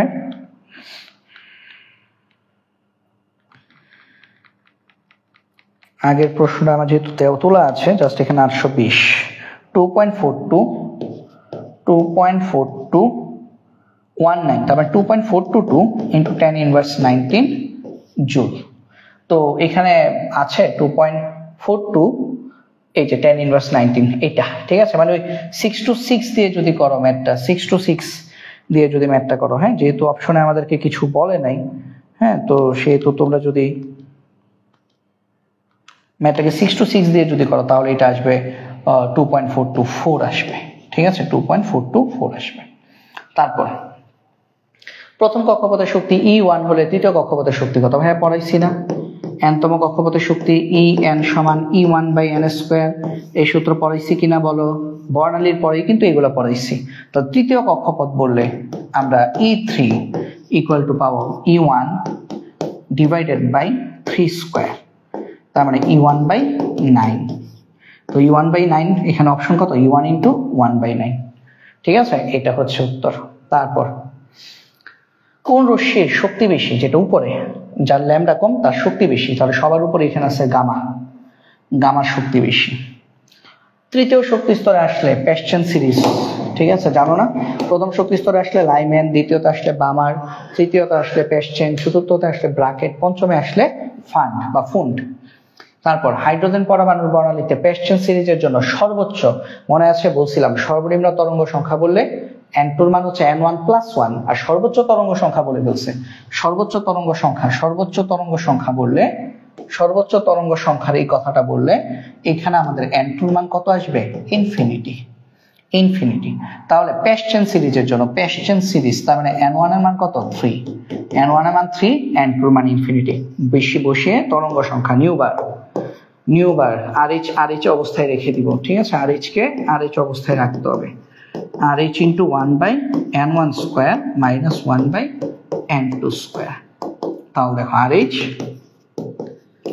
1/n1 স্কোয়ার কত 3 স্কোয়ার, n2 কত ইনফিনিটিকে স্কোয়ার করলেও ইনফিনিটি, তার মানে RH 1/9 মাইনাস 0, তার মানে কত আসবে RH/9। আনসার হচ্ছে RH/9, ঠিক আছে। তৃতীয় কক্ষপথের জন্য বা পেস্টেন সিরিজের জন্য সর্বোচ্চ তরঙ্গ সংখ্যা কত আসবে মান RH/9। শক্তি বিকিরণ করে ইলেকট্রন দ্বিতীয় শক্তি স্তরে আসলে বামার। তাহলে দেখো বিকিরণ বর্ণালী থেকে, কিন্তু বর্ণালী আমি তোমাদেরকে স্লাইড মনে করেছি 3-4টা স্লাইড থেকে দেখো কি পরিমাণ এমসিকিউ আসছে পরীক্ষায়। ইলেকট্রন কোন স্থানান্তরে বামার সারির তৃতীয় রেখা পায়? বামার সারি তৃতীয় রেখা মানে কি? বামার সারি মানে কি n1 এর মান 2, আর তৃতীয় রেখা মানে কি n2 এর মান n1 প্লাস 3, তৃতীয় রেখা এই জন্য 3। তার মানে কত নাম্বার লাইন থেকে আসতেছে? পঞ্চম শক্তি স্তর থেকে দ্বিতীয় শক্তি স্তরে আসতেছে, তার মানে 5 থেকে 2 তে আসবে, তার মানে n5 থেকে n2 তে আসলে আমরা বামার সারির তৃতীয় রেখা পাবো। তারপর দৃশ্যমান আলো তরঙ্গ দৈর্ঘ্য 380 থেকে 780 ন্যানোমিটার, মুখস্থ। কোন বর্ণের আলোক রশ্মি ফোটনের শক্তি বেশি? যেটা উপরে, অপেক্ষাকৃত উপরে কোনটা? বেগুনি, বেনিয়া সহ কলাম, বেগুনি এখানে সবচেয়ে উপরে, তাই এর শক্তি বেশি। দৃশ্যমান হচ্ছে বামার মৌলের আঙ্গুলির ছাপ বা ফিঙ্গারপ্রিন্ট বলা হয় রেখা বর্ণালীকে, এটা একটু মুখস্থ রাখবেন, হ্যাঁ। যেমন আমাদের একজন মানুষকে আরেকজন মানুষ থেকে স্বতন্ত্র করে কে? মানুষের ফিঙ্গারপ্রিন্ট। আর মৌলের ফিঙ্গারপ্রিন্ট একটা মৌলকে আরেকটা মৌল থেকে আলাদা করে কে? রেখা বর্ণালী। প্রতিটা মৌলের রেখা বর্ণালী আলাদা, মহাবিশ্বে প্রত্যেকটা মৌলের রেখা বর্ণালী আলাদা। এমআরআই কি? তো এগুলো আসলে রিডিং পড়ার জিনিস। তোমাদের মেইন বইতে, বিশেষ করে যদি সঞ্জিত কুমার স্যারের বই তোমরা পড়ো, তাহলে সঞ্জিত কুমার স্যারের বইতে তোমরা দুইটা জিনিস পড়বে, একটা হচ্ছে ইউভি রশ্মির ব্যবহার, আর একটা হচ্ছে আমাদের হচ্ছে এটার ব্যবহার, যে এমআরআই রশ্মির ব্যবহার, ঠিক আছে। তো আমি এই দুইটা ব্যবহার হচ্ছে তোমাদের আজকে যে ক্লাসটা নিলাম, এটা আগামীকাল যখন আমি এটার পিডিএফ সহ যখন ডাউনলোড দিব, তোমাদেরকে আপলোড দিব, সেখানে হচ্ছে আমি ইউভি রশ্মির ব্যবহার, মানে ইউভি রশ্মি নিয়ে কি কি তোমাদের পড়তে হবে, আর হচ্ছে তোমাদের এমআরআই বা ইনফ্রারেড অবলোহিত রশ্মি নিয়ে কি কি পড়তে হবে, এই জিনিসগুলো হচ্ছে পিডিএফ এর সাথে আমি যুক্ত করে দিব, ঠিক আছে। এই জিনিসগুলো পিডিএফ এর সাথে আমি দিয়ে দিব, তো সেখান থেকে একটু পড়ে নিও, তাইলেই হবে। তো এমআরআই কি? এমআরআই এর পূর্ণ রূপ হচ্ছে ম্যাগনেটিক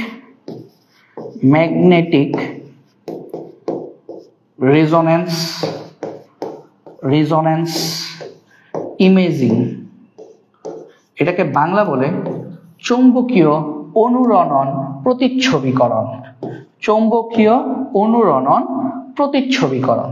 এমআরআই ওই যে সিটি স্ক্যান, মাথার খুলির সিটি স্ক্যান করলে, এগুলা করলে এমআরআই করা হয়, ঠিক আছে। আর আইআর মানে কি? এই যে আইআর মানে হচ্ছে ইনফ্রারেড বা অবলোহিত, ইনফ্রারেড, এটাকে আমরা বাংলায় অবলোহিত বলি আর কি। তাহলে অবলোহিত রশ্মি দ্বারাই আসলে আমরা এমআরআই করে থাকি, ঠিক আছে, এমআরআই করে থাকি। তারপরে আসো, আইআর এর প্রভাবে কি ঘটে? মনে রাখবা, আইআর রশ্মি দ্বারা বা অবলোহিত রশ্মি দ্বারা ধমনী এবং শিরা প্রশস্ত করা হয়, রক্ত চলাচল যাতে ভালো হয়, ঠিক আছে। তারপর ক্যান্সার আক্রান্ত কোষ শনাক্তকরণে আমরা আইআর রশ্মি ব্যবহার করি, ইনফ্রারেড রশ্মি ব্যবহার করি। তারপর মানব শরীর থেকে বের হয় আইআর রশ্মি 3 প্রকার। একটা হচ্ছে নিয়ার আইআর, যেটাকে আমরা বলি এনআইআর। একটা হচ্ছে ফার আইআর, যেটাকে আমরা বলি এফআইআর। এই ফার আইআর এর একটা বিশেষ ব্যবহার আছে ব্যথা উপশমে। আমরা অনেক সময় লেজার থেরাপি দেই না বয়স্ক মানুষকে, লেজার থেরাপি, ব্যথা, যাদের শরীরে ব্যথা করে বা মানে অনেক বেশি হচ্ছে শরীর ব্যথা করে, বাতের ব্যথা থাকে, তাদেরকে লেজার থেরাপি দেওয়া হয়। এই লেজার থেরাপিতে ফার আইআর ব্যবহার করা হয়, ঠিক আছে। আর মিডল আইআর, এটা হচ্ছে আমাদের উত্তর, এমআইআর। মানব দেহ, আমাদের শরীর থেকে মিডল আইআর বের হয় তাপের সাথে, আমাদের বডি থেকে যে রশ্মিটা বের হয় সেটা হচ্ছে মিডল আইআর, ঠিক আছে, বা এমআইআর। আর এই এমআইআর এর একটা জিনিস মনে রাখবা, এই এমআইআর এর তরঙ্গ দৈর্ঘ্য হচ্ছে 8000 ন্যানোমিটার থেকে 12000 ন্যানোমিটার, 12000 ন্যানোমিটার। এটা একটু মুখস্থ রেখো, এগুলা এডমিশনের পর্যন্ত আসে। যে মিডল আয়ার তরঙ্গ দৈর্ঘ্য কত, মিডল আয়ার বা এম আয়ার বা মানব শরীর থেকে যে তরঙ্গ দৈর্ঘ্য নির্গত হয় সেটা তরঙ্গ দৈর্ঘ্য কত, মানব শরীর থেকে যে রশ্মি নির্গত হয় সেটা তরঙ্গ দৈর্ঘ্য কত, 8000 ন্যানোমিটার থেকে 12000 ন্যানোমিটার। ঠিক আছে, আচ্ছা। তারপর দুর্বল তরঙ্গ এফআইআর, এটা ব্যথা উপশম, মাত্র পড়ছি না কিসে চিকিৎসা করা হয়, মাত্র বলছি ভাইয়া, যেটা ব্যথা উপশমে ব্যবহার করা হয় এফআইআর। বর্ণালিমিতিক বিশ্লেষণ এইচপিএলসি, এটা মুখস্থ রাখো, বর্ণালিমিতিক বিশ্লেষণ কি, এইচপিএলসি। তারপর জৈব যৌগে কার্বন এবং হাইড্রোজেন শনাক্তকরণে আমরা আয়ার রশ্মি ব্যবহার করি। ঠিক আছে, আয়ার রশ্মি দিয়ে আমরা কার্বন এবং হাইড্রোজেন শনাক্ত করি। তারপর রক্তের হিমোগ্লোবিনে অক্সিজেনের পরিমাণ নির্ণয় করা হয় কিসের মাধ্যমে, রক্তের হিমোগ্লোবিনে অক্সিজেনের পরিমাণ নির্ণয় করা হয় এনআইআর এর মাধ্যমে। ঠিক আছে, তো মনে রাখবে এটা যে এনআইআর দিয়ে হচ্ছে রক্তের হিমোগ্লোবিনে অক্সিজেনের পরিমাণ নির্ণয় করা হয়। আমি দিয়ে দেবো, পিডিএফ দিয়ে দেবো, সেখান থেকে মুখস্থ করে ফেলবা। ঠিক আছে, এনআইআর দিয়ে রক্তের হিমোগ্লোবিনে অক্সিজেনের পরিমাণ নির্ণয় করা হয়। এফআইআর দিয়ে আমরা হচ্ছে কি করি, এফআইআর দিয়ে আমরা হচ্ছে ব্যথা উপশম করি।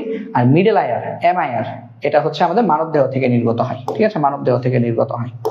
আচ্ছা, তারপরে নিচে কোন নিউক্লিয়াসটি এনএমআর সক্রিয়, এনএমআর মানে কি, এনএমআর এর ফুল মিনিং হচ্ছে নিউক্লিয়ার ম্যাগনেটিক রিজোনেন্স। এনএমআর নীতি দিয়ে এমআরআই পরীক্ষা করা হয়। ঠিক আছে, এনএমআর নীতি দিয়ে এমআরআই পরীক্ষা করা হয়।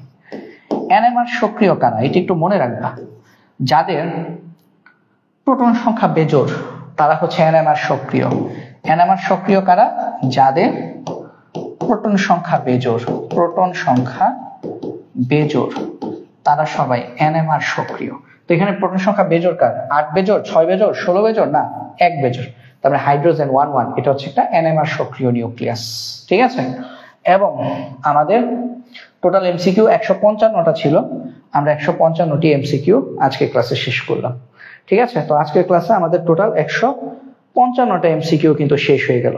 ওকে, তো 155টা এমসিকিউ শেষ করলাম। আশা করি এই এমসিকিউ গুলো পড়লেই তোমাদের হচ্ছে মডেল, রাদারফোর্ড পরমাণু মডেল, বোর পরমাণু মডেল, আইসোটোপ, আইসোটোন, আইসোবার, তারপর হচ্ছে আমাদের আহ্বাও নীতি, পলিবর্জ্য নীতি, হুন্ডের নীতি, তারপর কোয়ান্টাম বলবিদ্যা, তারপর হচ্ছে কোয়ান্টাম সংখ্যা, তারপর হচ্ছে কোন সেট গ্রহণযোগ্য, এনএল এমএস ব্যবহার করে এগুলা, তারপর ইলেকট্রন বিন্যাস, ব্যতিক্রম, হাবিজাবি যা আছে, বর্ণালিমিতি, বর্ণালী, তারপর হচ্ছে লাইম্যান বার্মার পেস্টেন, এই যে বর্ণালী সিরিজগুলো, এই সবকিছু কিন্তু আমাদের আজকের একটা ক্লাসের এমসিকিউতে শেষ করে ফেললাম। ঠিক আছে, তো আমাদের হচ্ছে এই ক্লাসের এখন এই টপিকের উপর একটা সিকিউ ক্লাস হবে। সিকিউ ক্লাসটা ইনশাআল্লাহ আমরা আগামীকালকে নিয়ে ফেলবো, আমাদের সিকিউ ক্লাসটা আগামীকালকেই হবে। পাশাপাশি আমাদের ফিজিক্সের যে নদী নৌকার যে কনসেপ্টের উপর যে একটা সিকিউ ক্লাস নেওয়ার কথা, সেটা আগামীকাল সকালে হবে ইনশাআল্লাহ। ঠিক আছে, নদী নৌকার উপর যে কনসেপ্টের ক্লাসটা সেটা হচ্ছে আগামীকাল সকাল 10টায় হবে। আগামীকাল সকাল 10টায় আমাদের ফিজিক্স ক্লাস হবে, আর আগামীকাল রাতে আমাদের হচ্ছে কেমিস্ট্রির আরেকটা ক্লাস হবে। তো সেই পর্যন্ত সবাই ভালো থাকো, সুস্থ থাকো, ধন্যবাদ সবাইকে, আল্লাহ হাফেজ।